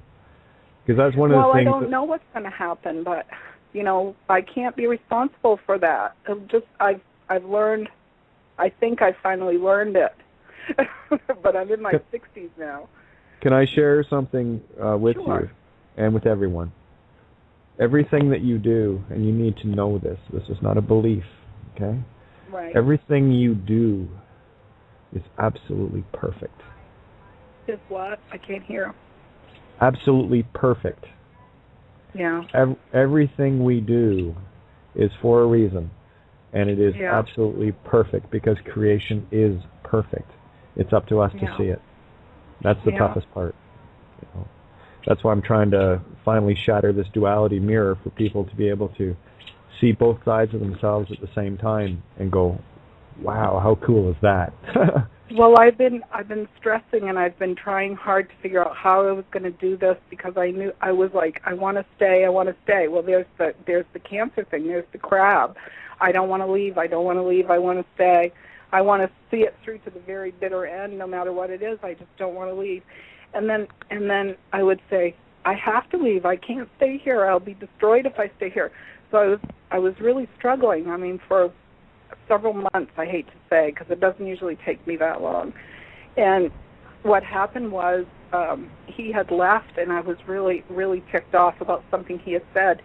And I was like, I'm just going to write this down because one of my techniques is to write everything down and get it off my chest and look at it later and see if I still feel the same way rather than just blurt out something because I try not to hurt people. That really stuffs me. I do not like hurting people if I could possibly not do that. So I'd written this thing, and I thought, I'm going to send him this email, and I was like, no, I better make sure I don't put the address on there because I'll, sure as anything, it'll go by mistake. So I took the email address off of it, and I went to look at it later, and it was gone. It had sent itself somehow. And I went, okay, I guess it had to be said. And I'd written like 2 or 3 of them, and it wasn't even the best one, but it went. And so I thought, well, okay, it's done now. So I went, well, I immediately apologized, and I said, what I said was the truth. It was harsher than I intended it to be. I wouldn't have been that harsh, but obviously it's time for me to be leaving. And the next day, I also do a radio show on TalkShoe, so I'm used to, bearing my soul to everybody. But the next day, I think it was on my TalkShoe show, one of my friends I grew up with mentioned that the church in the town where we grew up was going to be sold, and I just couldn't understand it, and I was like, you can't be serious, I need to look into that. It was like, okay, this is ending, here's another opportunity. It was almost too easy. It was like, here it is. I don't know if the opportunity will pan out, but anyways, it gave me some creative juices to think about. But, it's just like, I absolutely agree with you. Things are meant to happen. They do happen. That's happened my whole life. I've had a lot of interesting experiences that prove it to me. But what I'm saying to you is I love your perspective on life. I absolutely love it. I mention your show a lot. I tell people, I said, I don't care what you think. You might think that, some of the stuff that I listen to is pretty far out. I don't care. I said I get a lot of inspiration from this show, and you ought to go listen to it if you want to expand your mind and think about things in a different way, because I run up against a lot of people who are entrenched in their beliefs. They can't think of anything different. Yeah, program runs deep, eh? Excuse me? The program runs deep. Yeah. And that's what we have to look at that. How you do it all the time. I mean, you're doing it, every day? 7 nights a week, sometimes 2-3 times a day. And I've listened to little snips of this and that because a lot of times I can't get all the way to the end of one, and I go, okay, I can't keep up, so I'm just going to just turn one on and start listening to it. So I've heard a lot of little pieces here and there that I just find very inspiring. I really, really love the way that you are just totally open and honest in everything that, you don't have any fear about telling anyone anything about yourself. And I'm much the same way, and it's rare to see it. It's very rare. People will say to me, why do you tell a complete stranger that? And I just tell them, I want them to be disarmed. I want them to know that I care about them. And to do that, you have to be open. Yeah, and I don't want them to be a stranger anymore. Right. I don't really believe in strangers. In fact, that sounds funny too, but I know you get into all the language things as well. I've listened to those, and that's an interest of mine. But I used to tell people, my family would look at me like, why are you talking to those people? I would talk to somebody and have this whole great conversation with somebody and come back to, like, the dinner table in a restaurant or something, and my family would say, did you know them? And I'd say, no. You do now. I thought maybe you knew them. And I go, no. And so when they would always say, how they would say never talk to strangers, I would always say, always talk to strangers. I get the most out of talking to strangers. It's so true. Enjoy it. Yeah. I just want, before I forget here, I just got tagged on Facebook, Sylvia. Mm-hmm. She tagged me about trying to write down my Skype name, so I'm going to give it again. So I'm going to give you a couple of seconds, Sylvia. Grab your pen. Okay, you have it in your hand. All right, here we go. My Skype is katie.renee.thompson. That is KATIE.RENEE.THOMPSON. Okay, so, and of course Facebook, really easy for me. Only one E in Renee on this one. Hey, you get what you get, right? but it's kate.rene.5. It's KATE.RENE.5, the number. So pretty easy. I make a point of being accessible, and I do apologize to people if I can't write back as much as I'd like to. Facebook, as I've said so many times, is it's just a pain in the ass trying to write anything, because it just doesn't want to, like the page keeps rebooting and letters go missing, and it takes me like 10 minutes to write out, a dozen words, right? So, but I do what I can, and what I've been doing of late is making sure that I post a heart. One, because the page won't load, so I can't even start typing until I do something like that anyway. But what I've noticed is, and I'd like to use it, if you get a heart, for me, one, it does mean I love you, absolutely. And two, I've seen your message, and you know what I'm going to say to you. So just know that, and I've already said it. I put the heart there. So I want people to know that they're connected, that I'm connected, that we're doing this together. This is your table, your platform, and all we got to do is all gather at the table. And I will say this: the measure of the awakening, as I see it, is growing. This week alone, over 150 Facebook contacts, and that's not. Oh, look at me! Not at all. And I had this talk with Ninja the other day, and the last thing I want people to think of is that I do this for some sort of self-gratification. I don't. I'll be completely blunt about it. I'm always honest. There's nothing I'd love more than to not have to do this anymore. Because while I'm doing this, I'm not home, and I will keep going. This yellow brick road, it's getting clearer and clearer every single day, and I see that because when people call in, I get to see my perspective, and they get to see their creation, me. I'm your creation. I am the net result of all the experiences I have with everyone around me. So when you look at me, you're looking at yourself. You're the ones that are co-creating me as I am co-creating you. And that's when we start to really get the clocks ticking together. When we start realizing if what you're reaching out and saying is like things that you love to hear and emulate, what you're saying is that's who you are. That's what you have created. And I cannot be more grateful, because the creation that I am becoming is becoming the creation I wanted to see and be anyway. So in the changing of myself, I get to reflect that out, and you reflect it back. So I am your creation, and I will say this: how do you like me now? Look what you've done. Look what you have done. Well, I'll tell you, I really love your music. I love your music. Absolutely love it. Me too. I have been so blessed with song catching, gifts of the universe, as I call them. Never knowing where they come from and why the words just fall out of my face, and the guitar always seems to give me exactly the melody I'm looking for exactly then. And most of the songs I've written are maximum 10 minutes because they're moments, right? You catch them and there it goes, and it just blew up. It's like, what it is? It's like puking melody.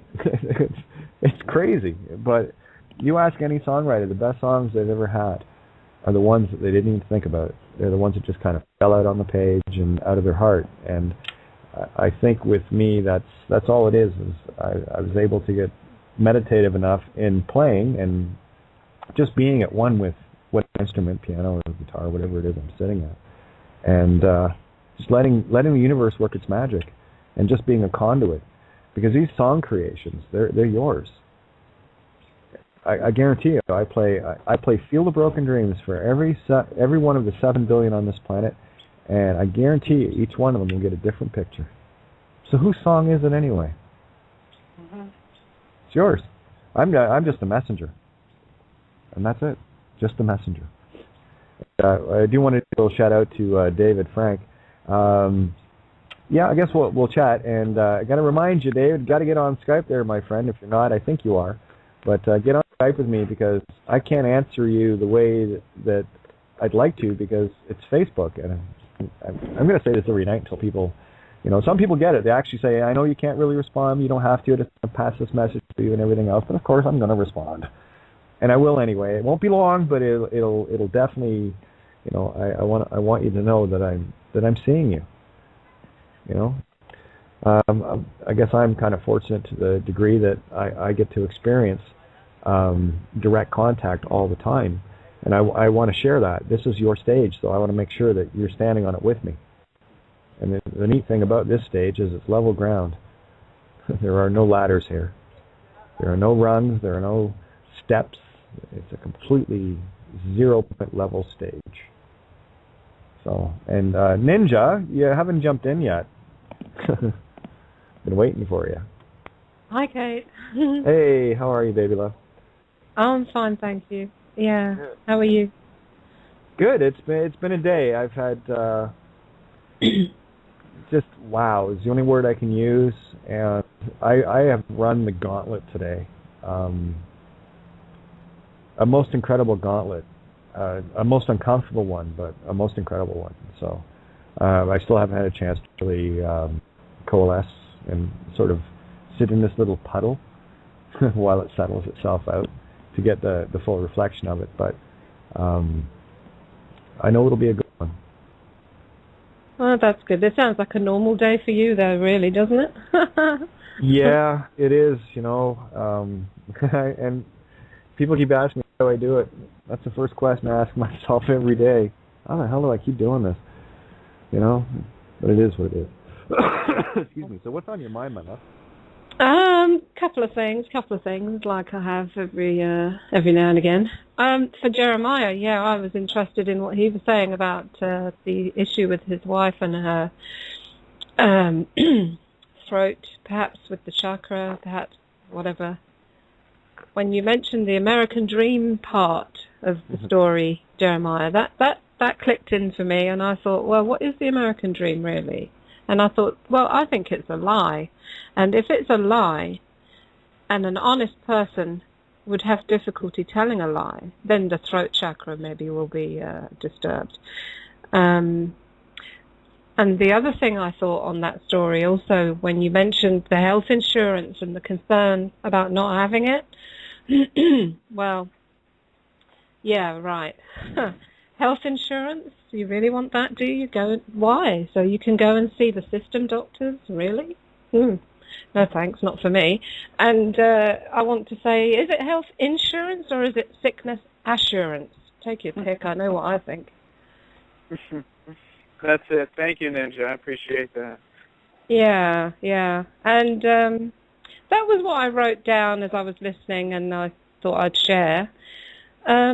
Nothing else has come into mind other than love listening to you as always, Kate. In the beginning of the show, I really enjoyed you just finding your feet and seeing where you wanted to go. And as usual, it's always nice to hear other people when they call in as well. So it's all good. I love to hear your voice. Oh, thank you. I love to hear your voice too. Keep going, guys. I mean, this is what it's all about. I need you. Well, we have 12 minutes, so I better say something. Not like I have to. It's because I want to. Thanks, Paul, Lisa at criticalmassradio.co.uk for giving us a stable every night. And I know we're going to roll into the overtime. It's about a little over 12 minutes left here. So if you want to Skype in, you might want to do that now. Or call in 661-467-2401. Take it away. I just want, Ninja, this is Hazel. And I just want to say personally thank you for the other day.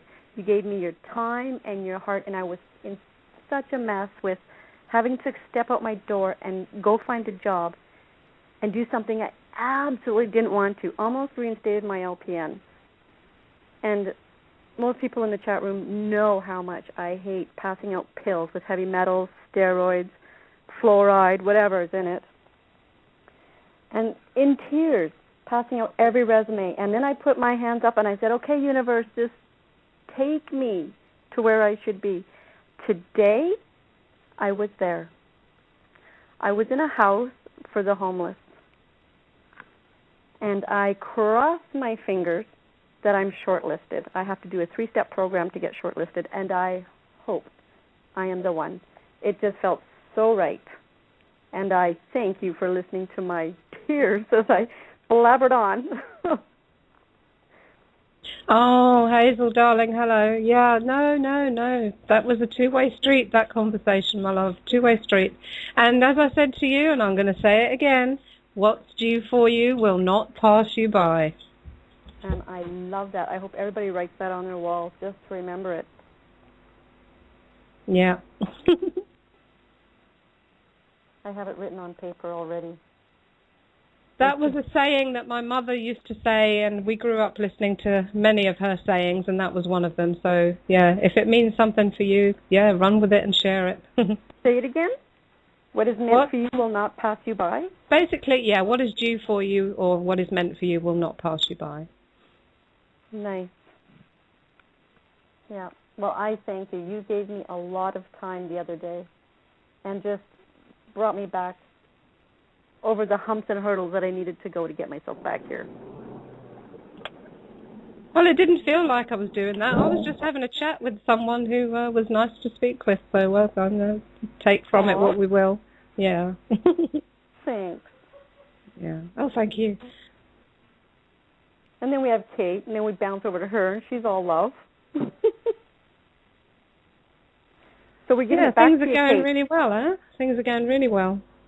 It is. The energy that was here, what was it, Thursday? Harsh. So harsh. Tail ended probably this morning and then changed after the marches were done.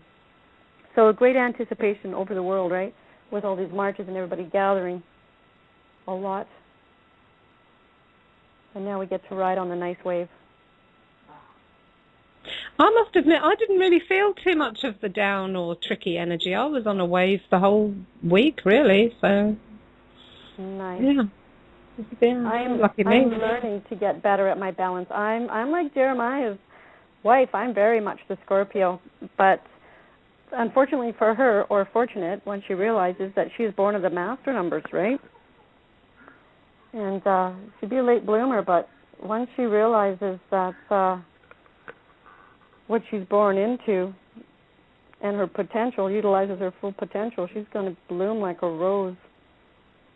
Yeah, watch out, Jeremiah. You might have more than you can handle. Well, Kate's right. If it's about the positive, and she gets past that, and you know, if he learns about UT therapy and all the other therapies that can go on there, that you don't need to be sucked into the pharmaceutical world, right? It's all about removing parasites and yeast, and just utilizing what your body has. She'll be fine. Yeah, that's the position I'm standing in, and I'm going to stay there. So yeah. Yeah. You make a lot of sense, and I'm pretty sure that if he stays on a little longer, we could probably give him a hint on that or two. Well, he needs to come in the Skype room with us if he's not already in there. I'm back. Jeremiah, are you in the chat room? Jeremiah got bumped, as did I.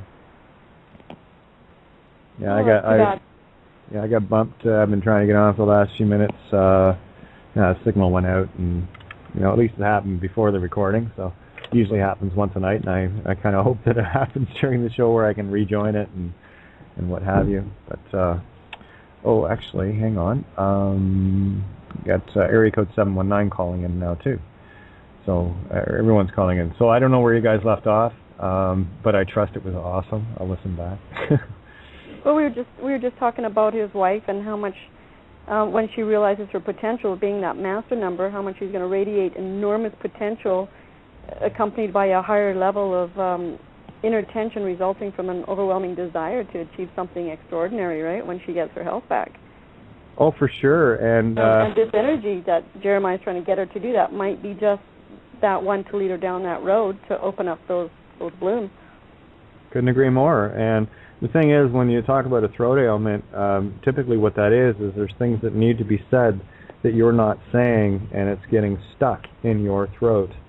Everything is energy, right? So when you find something, an ailment of some kind, you have an energy block. And, sore legs, whatever it means, you're somewhere you're not willing to walk. Sore throat, something you're not willing to say. Headache, something you're unwilling to think. Or, of course, getting downloads. And most of us are unwilling to get those in any great degree. So, but again, she's only 11 and 22, so that 11 and 22 they mostly huge. tend to have challenging childhoods. Yeah, and she didn't, so that's kind of interesting. Yeah, area code 719, you there? I'm here, Kate. Good evening, everyone. Hey, how are you? Jeremiah. That's Mim. Ninja. Yeah, Mim is here. Yay! Well, my first question is, do I need to hang up and call back in before, this next 6 minutes are up? Well, if you want to, keep lit. It'll stay on. If you're in the call, it stays on. You just can't call in after we roll to recording. If you go to the page, it'll just bring you automatically to the recording of the first 2 hours. So I just wanted to make sure that people know that.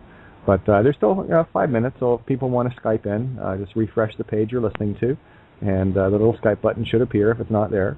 And just click on that. It'll reroute the call so that you'll be listening live with us instead of having about an 8 to 10 second delay, which is kind of cool. Oh, and I see Colleen is here, and Carol's in the call tonight too. So put your hands up, guys. Oh, and to let you know, Carol, yes, thank you. Got here yesterday, and lo and behold, tomatoes, lettuce, green onions, all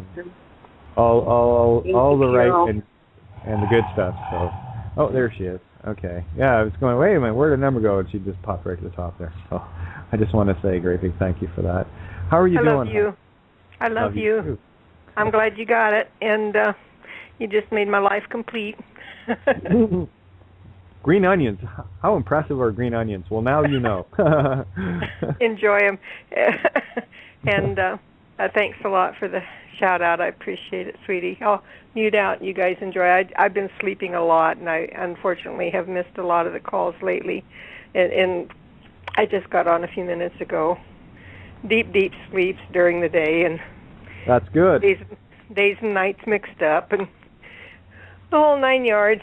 So well, that's good. I'm anxious to see what you guys have been up to, so thank you so much. I love you, honey. Love you too, kiddo. You know that. You've always known that. Yes, I do. I do. And you better too. Oh, yeah. Always. It's like I tell people, you can walk in through this door. The only thing I'm going to offer up is the hardest things you will ever have to confront, because I did, and I'm still confronting them. And we're not going to get anything solved if we don't look at things honestly and from as many perspectives as possible, because we're only getting part of the picture. And if you don't see the whole picture, if you only see a half a dozen pieces in a 500-piece puzzle, you probably can't tell what the whole picture is. So I just make a point of trying to get as many pieces as I possibly can, where the picture, if I can't see it all, at least it's starting to develop, Well, you got it right, baby. And thanks so much, honey. And I'm going to mute out and enjoy all of you. I love you guys. All right. Well, I'll leave you open on this end, so if you want to jump in, feel free, hon. You know that. The door's open. I don't have a door. What am I saying? Anyway. You're sweet. Have a beautiful weekend, darling. Thank you. Right back at you. We have a partial lunar eclipse tonight too. It's only 4%, but this is a closure. So heavy duty frequencies right now. This May 25th thing is a huge deal for everybody. Mhm. Oh, I'm feeling it. Yeah, aren't we all? So yeah, it just was a nice. It was a busy day going out. Oh, there's the rabbit. Yeah, he's out early tonight. He normally doesn't come out during the day. Wow, there we go. Yeah, weird energies indeed. You can bring the rabbits running. Yeah, so yeah, definitely an interesting day, and yeah, all good at the end of it. So, like I said, these walls that and I also came to I've got something that I need to do, and I will be working on that tomorrow, because Sunday is my creative day. And, well, they all are, but that's one I just put aside for me. So I've got a little writing to do tomorrow, and a whole lot of handing back. to a whole lot of different entities that need to know that the harm you put upon others is the harm that you've put against yourself. All I will say to that is this. I love you. I'm sorry. Forgive me. Thank you. Thank you, Dr. Hugh Lynn. And it's all about love, everybody. It's all about love.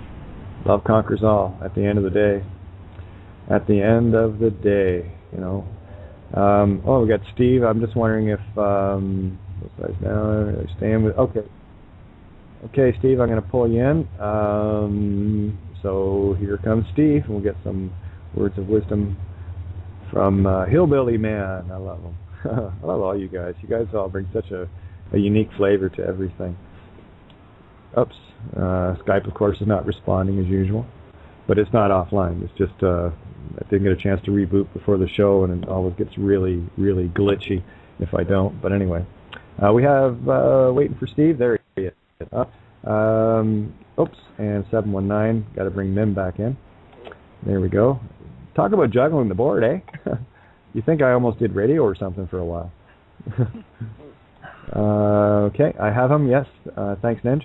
And Steve, how are you? 10 seconds. I know, just in time, eh? Good shot. Great show. Been sitting here just enjoying it. I've been in the hayfields for the last 2 days on a tractor, so it's been just relaxing listening to you all. Well, yeah, it's a Saturday night, kind of, doing the thing. Barry, I don't know if I have I sent you well, I'm going to check, and I'm going to hand you your ass if you haven't responded. Yes, you have. Okay, Barry, I can bring you in here. Haven't had Barry on yet, so I'm going to bring Barry in here. And almost sounds like a chemtrail. I'm going to bring Barry in here. Anyway, it's Barry from Dark City Radio. Don't forget aluminum. Yeah, aluminium. And hey, when we get time, I'll stay mute. But when we get time, I have a little Monsanto our energy update. Well, spill it, my friend. That's what we're doing here. Let's get the word out. I heard from the beginning of the show the Monsanto protest around the world was going on, and all the energy's going. But here's a little update. I live in the state of Missouri, and that is the corporate home office of Monsanto.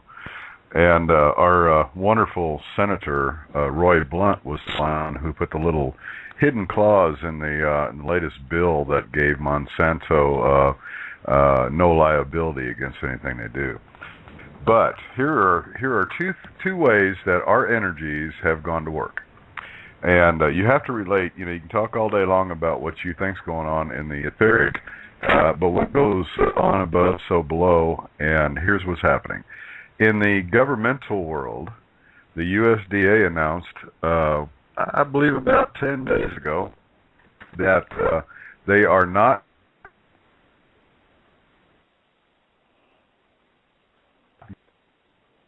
a GMO product, and that they will not. Steve, yes? You cut out for a second there, about 10 seconds actually. So go back to in the state of Missouri, Monsanto, and basically getting their asses handed to them, something like that. Okay, their corporate. Can you hear me? Okay now? Yeah, we can hear you now. Okay, their corporate headquarters is in St. Louis, Missouri, and our infamous Senator Roy Blunt was the one who got the little clause installed in the last farm bill that gave Monsanto exemption from liability on anything that happens because of their GMO seed, which he's going to get his ass handed to him on a platter for that. But things have happened because of our energies on two levels. And I believe it was Hazel that said that she felt very negative energy about this protest that went on, but it was very positive because here's what's happening. On the governmental level, the USDA announced, I believe about 10 days ago, that they are not going to allow Monsanto to release their newest round of Roundup Ready, BT Ready, corn, rice, or soybean until further research is done that shows that it is safe for human consumption. Yay. Now here's the kicker on that part. Monsanto's 26-year copyright may not be the word. The word doesn't come to mind. Patent? Patent, there you go. Okay. 26-year patent runs out this year. So with the USDA not extending and allowing them to bring out their newest variety, then that means that patent will expire. Okay? Now, on the really neat end, because I'm in the agricultural business basically, not business, but I've been an organic gardener for 20 years. I live in a rural agricultural area.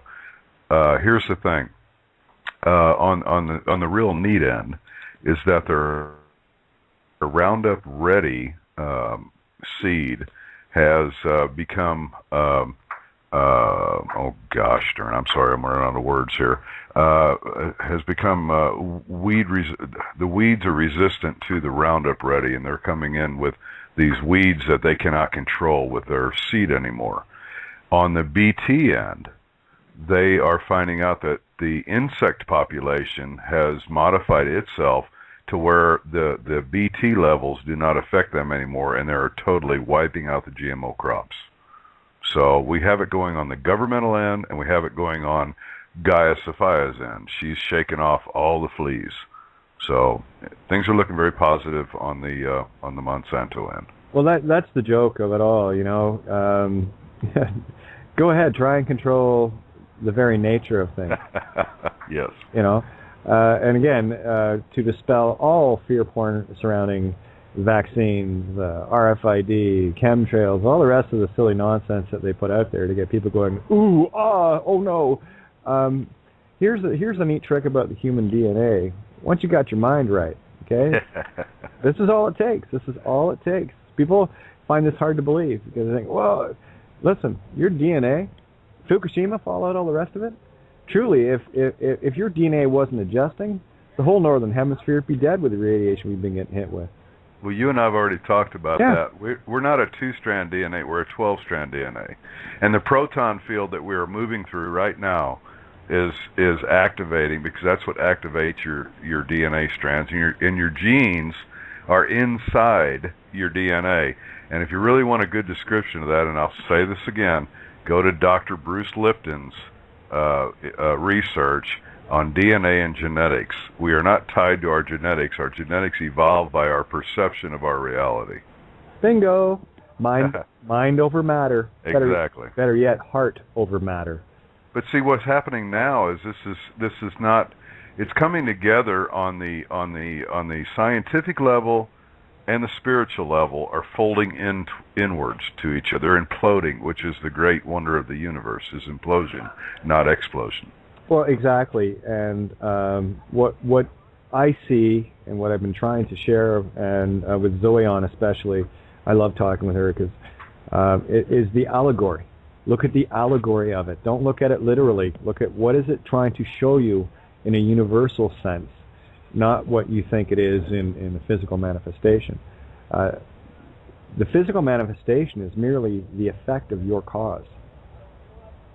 That's it. Everything that's created around you is yours. So you can't discount the physical manifestation, because that's the manifestation of what you just created. Bingo. Okay. Now, again, with me, it's about separating people from the physical in order that they can see it for what it is, that it is not cause, it is merely effect. And we are the cause over it, whereas we have been conditioned in the physical 3D realm to be an effect to everything around us. You know, you want to talk about Roundup? Well, here's our version of Roundup, baby. Yeah, you're doing a great job, too, because that's the thing. You've got to go to the one end of the spectrum in order to bring in the other end of the spectrum. Go ahead. I was going to say, layman's terms, I'm going to pick up the coin and I'm going to show you the head of the dragon and the tail of the dragon at the same time. And you're going to realize, hopefully, that it's just a coin in the middle. Okay, and I'll tell you what I'm going to do. I've enjoyed listening, and I will keep talking, so I'm going to be quiet. Just a shout-out to Ninja for bringing me in, and I'm going to mute and listen to all you beautiful people. Oh, I was really enjoying your... we're gonna start calling Steve rants. They're beautiful. My wife tells me to shut the hell up, you know. So I don't well, as only she can. Yes, that is. Yeah, and that's a borderline on that.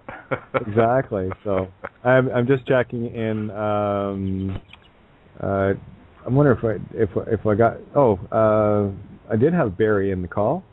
Now I'm just going to the Love and Stuff room to see what the hell happened there. Where are we here? Yes, I did just call you.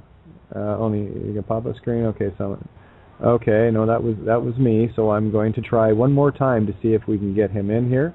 And this is the first time for him coming in here, so no worries. Where are you, Barry? Scroll down again. Good thing my mouse is sort of working right now. There it is. Okay, I'm going to see if Barry's going to answer the phone this time. And ringing. Hi, Barry. Welcome to Bowling for Dollars. Bowling for Dollars? Oh, man. I got the wrong show here, guys. Hang on. Let me hang on. What station did I tune in? Is this Cheech? Oh, actually, this is Chong, and that was Janis Joplin there, by the way. Yeah, I met her once at Woodstock, buddy. Nice. Believe it or not, I got to say hello to her real close and up friendly. Believe it or not, I was 14 years old, buddy. Yeah, I got to go to Woodstock when I was 14. My cousin talks my parents didn't let me go to this rock concert. You know, everything's fine, right? And I'm 14. Couldn't be greener if you mentioned a green person while I was green. And I get there and all these naked girls are running around. I'm going, holy shit. And I think if my parents had known about this, man, they would have never let this go down. It was quite an eye-opening experience, my friend, to tell you the least. No and worries. I haven't been the same since. I haven't been the same since, buddy. Well, left didn't quite make it there. But it was pretty cool. It was great until it started raining, man, and then it really got shitty. Yeah, lots of mudslides and Barry. You couldn't find a dry place, man, if your life depended on it. There was a lot of cold, wet people, I'll tell you. Well, here's a cordial welcome from outside the box from Kate of Gaia to you, Barry. Thanks for showing up, and thanks for answering the phone the second time. Well, yeah, I wasn't like of course, I'm 58, and I'm still living in the age of rotary phones. So all this new technology is kind of overwhelming for this old brain of mine. You know, I know how to turn the computer on, and I know how to do a few other things. But once I'm there, I'm okay. Yeah, well, you're there, so. What's up? All the lines are open, guys. You know, once I open the line, I do not close them. So make it a party. We got ourselves about 50 minutes. So in the recording part of it. So let's hear what you got. You want me to say something? Well, what do we want to talk about? I got millions of things I can talk about. Excuse me. Excuse me. Well, what's on your mind? Well, I got a million things on my mind, brother. I'll tell you what I've been involved in. Excuse me just for a sec here. I'll tell you what I have got myself involved in lately is Rick Simpson's campaign around the world to spread the word about medical marijuana. And I've done countless hours of research here. I actually really got on board with it about 3 or 4 months ago. And I'm telling you, my friend, the positive energy that I've experienced here in the last 3 weeks, I cannot begin to explain to you. Oh, yeah, I've had Rick on a few times. He's a fabulous guy, man. Fabulous dude. We're bringing him to British Columbia. Oh, nice.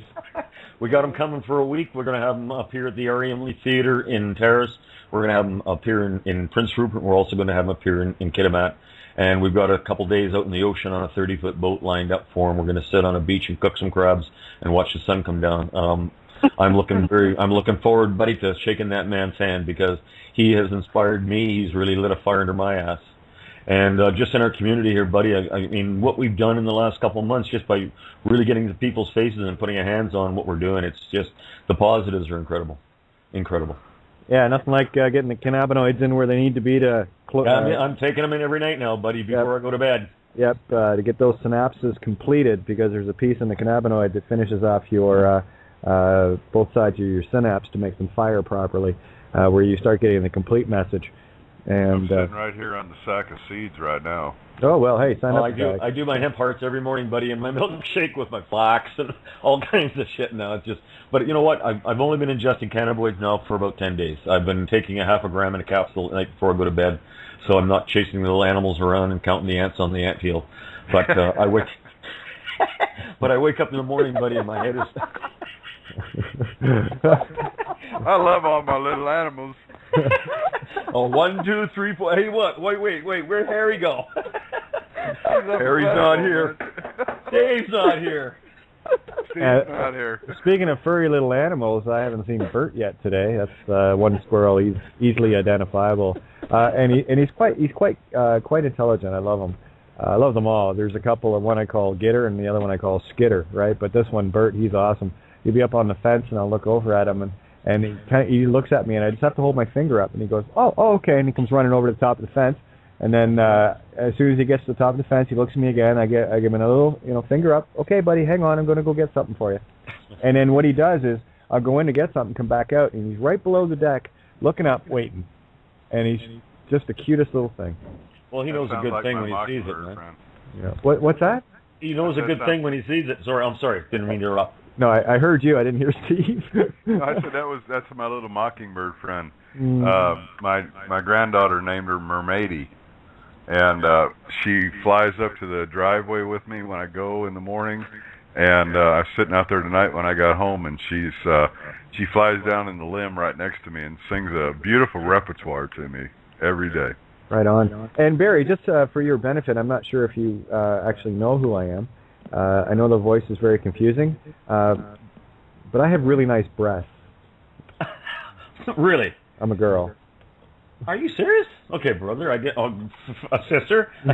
Sister. No. I don't. You can call me. You can call me whatever. No, you can call me whatever you want. But I always know when someone doesn't quite know who exactly I am. Yeah. Just don't call me late for dinner. Exactly. Okay. I've actually talked to you a couple times on Facebook. Believe it or not, I saw your picture there on the radio show, and I said I've seen that face before, and I have actually talked to you a couple times on Facebook, and you told me you were doing a radio gig in the UK. And I told you at that point, I think I mentioned that I was just starting to get into radio, and now on Dark City, they're asking me to do my own gigs, and I'm a regular on there and part of the crew, and I get in and talk with them all the time. And I'm just having a ball, buddy. I just started doing this a couple months ago, but I'm just having a ball. You got a voice for it, so, and I've obviously got a face for radio. That's actually what I look like, real.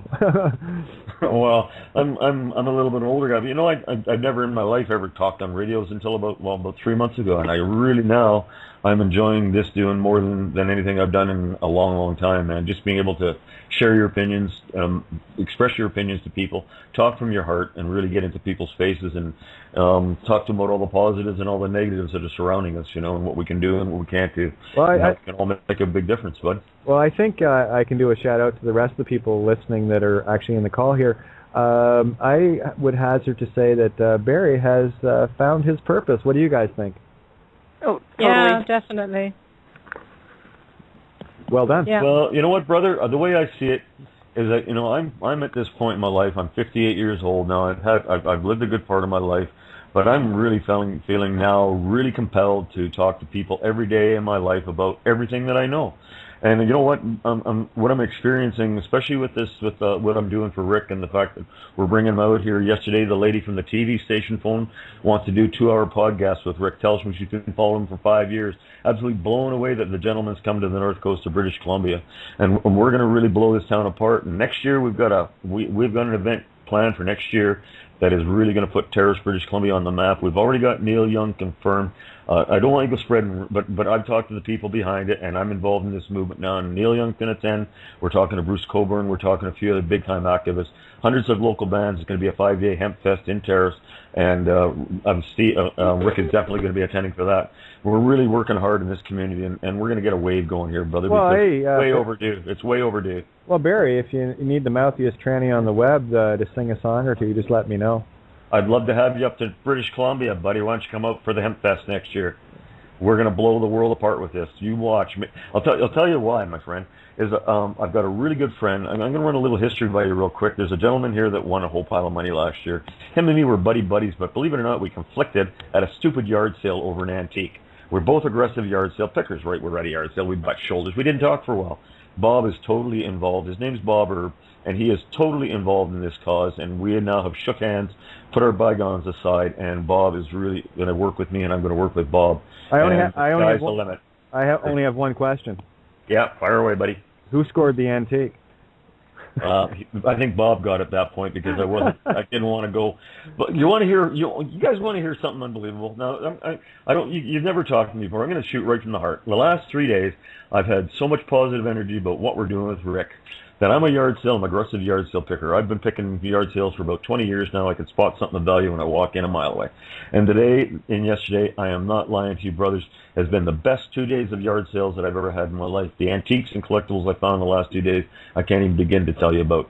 And it's just like I had a little halo around my head. I've never experienced this before. I was buying stuff like an antique brass bed, 1920 circa, cast iron decorations, blah, blah, blah, almost excellent condition. $10 yesterday at the yard sale, and it's like about 8 or 9 things I bought this weekend, and it's just like I don't understand what was on, but it was just like a positive energy, and I don't know, but it's kind of weird. And then I was talking to Hazel today, and I talked to other people, and it's just like positive energy really draws positive energy, and there's so much negative, and there's so much we can't do in this world right now. Sure, we can talk till we're blue in the face about the tyranny and the guys behind the curtain, what's going on in some government, how close we are to a pinnacle point. There's a lot of people that are never going to wait to it, buddy. But, you know, with this movement going on with medical marijuana and what the doctors are doing, how they're prescribing drugs, how they're killing us, knowing the information they are, it's going to come to a point here really quick, buddy, that we're going to start suing our bloody doctors. For holding this back from us, bud. Actually, I'm hoping that doesn't get there. That's fist fight. And what I see happening and what my desire of it is that they're going to awaken to it on their own and stop doing it. I hope so, friend. I really do. That's the only place I live, you know. Yeah, because you want to get into the court game with me. You don't want to get into the court game with me. It's all fraud, and all you're doing is feeding the archons the negative energy they want. So I will always steer people away from that. This is about keeping your vibe high the way you are. How are you digging the Love and Stuff room? Pretty cool, eh? Cool. Yeah. No, I agree with what you're saying. I'm not trying to get into a negative vibe. Yeah. But it is so blatantly obvious now to the medical profession that this is a rising thing in the world, and they're still choosing to ignore it and going down the opposite path. And most of them. Yeah. Hey, Barry. Hi, Mom. Yeah. We don't Hello. care. We don't care what the medical profession wants to ignore or pay attention to. It can give us shit. You know, we're not interested in them. Let them go their way, very quickly over a cliff. If I have my say. There you go. Yeah. You know, wheat and chaff is separating right now. That's what we're experiencing, and those that are vibrating at the highest levels, those of you listening and those of you talking and being part of this, are the ones that are actually. Have you ever heard my clock analogy, Barry? No, actually, buddy, this is the first time I've actually tuned in and listened to you and becoming familiar with the people in the station and listening to the people in the chat room. It's kind of been an enlightening day for me. All right. Well, here's how powerful you are. This is what this is. If there's a meme or a theme to what I do, it's about empowering you back to your God status. And here's a neat thing. This is called the law of dominant frequency, natural law. It's the only thing I stand in. I don't stand under it or over it. I stand in it. Big difference. And the law of dominant frequency dictates this. You can take, I don't care, 200 clocks, put them all in a room, all ticking at different rates. And you can go back about it depends on how long, but go back a couple hours later, and you're going to hear every one of those clocks ticking in absolute unison. And I'm going to tell you why. The law of dominant frequency is that the most dominant frequency in the room will bring all other frequencies into alignment with it, thus explaining why they want to keep fear and anxiety and all these other low vibrations by using fear, all manner of fear porn, false flag stuff and all this stuff that people, rubberneck and go, ooh, right? So what we do is steer them away from that and start to get them looking at it for the joke that it is and the attempt of trying to bring your energy down, your vibe down. So here you are, the master of vibration, and you are that one clock in the room of 200 clocks that is ticking slightly louder and just right on the money. And there's one that's really close to you in that frequency, and all of a sudden it realizes, okay, yeah, there we go. And then you got two of you ticking, and of course the third one's going to fall into line as well. And what happens here is because nature abhors a vacuum. That's another natural law. What happens when the dominant frequencies start ticking and talking together, like we're ticking and talking right now, what happens is we create a room full of in unison clocks of a very dominant frequency. And as a net result, all those clocks that are just slightly not at the same vibration, by sheer power of nature and the dominant frequency law, start coming into resonance with us and start ticking along. And what happens when they come up, there's another void created below them. And the ones that are just below them there, oops, you got feedback. Someone's speakers. Anyway, what happens is, at the end of the day, or a couple hours later, because those frequencies are all unison and matched at a high frequency, everything comes up to match it. That's why we must maintain our line. Hold the line. There is no fight here. There is no fight at all. It's so easy. It is such a balanced, beautiful place to be. And once you start understanding the power that you wield as that most dominant clock that is ticking and talking with the other dominant clocks that will not have any more to do with the fear porn, the politics and the nonsense and distractions and false flags and all the garbage that is out there in this illusion to keep you going oohing and awing and rubbernecking and slowing all the traffic down. Once we say, I'm not going to rubberneck anymore, and I'm just going to drive now, that's when everything starts moving, and that's what's happening. That's what we're experiencing, especially over the last, I'd say 6 to 8 weeks has been incredible, watching this frequency just hold its line, hold its position, and all of a sudden you're going to start noticing people around you that you didn't ever think were going to wake up, and they're going to start asking you the 5-year-old question, why? And you're going to be able to answer them, but here's the most important thing. You won't be stepping on free will choice, trespassing on the most sacred of all universal laws. The golden rule, do unto others as you'd have them do unto you. Inasmuch as if you were sleeping and somebody came in and kept waking you up hour on the hour, by the third or fourth time, you're getting a little pissed off. Difference being is this. If I say to you, okay, would you please, Barry, wake me up every hour on the hour, I want to keep tabs on things, now you have my free will consent. That is now my choice to match your choice, where none are trespassed and the golden rule is in full effect. It's pretty simple, really. It's all natural law. Once you see it, once you experience it, that's when we all get to live it. And we're not trespassing. Can I just jump in there, because I was thinking of something while you were talking about that. Okay. Okay. I sing in a quartet, and I know you're musical, so you probably understand what I'm saying, but when you were talking about the clocks and all getting on the same, the same rhythm or whatever they're bringing in, and then they all get along together, when we sing in our quartet, when we're singing correctly and we're singing at the same, listening to each other and singing things so that the chords are stacked, it actually creates an overtone where the 4 parts are now more than 4 parts. It creates an overtone, and it actually will make your hair stand on end. It is so nice. You're creating harmonics. You're creating the natural harmonics. Right. So it becomes better and bigger and more creative than just 4 individual people singing. If they don't do it together, and they aren't on the same wavelength, basically singing it together, it doesn't get created.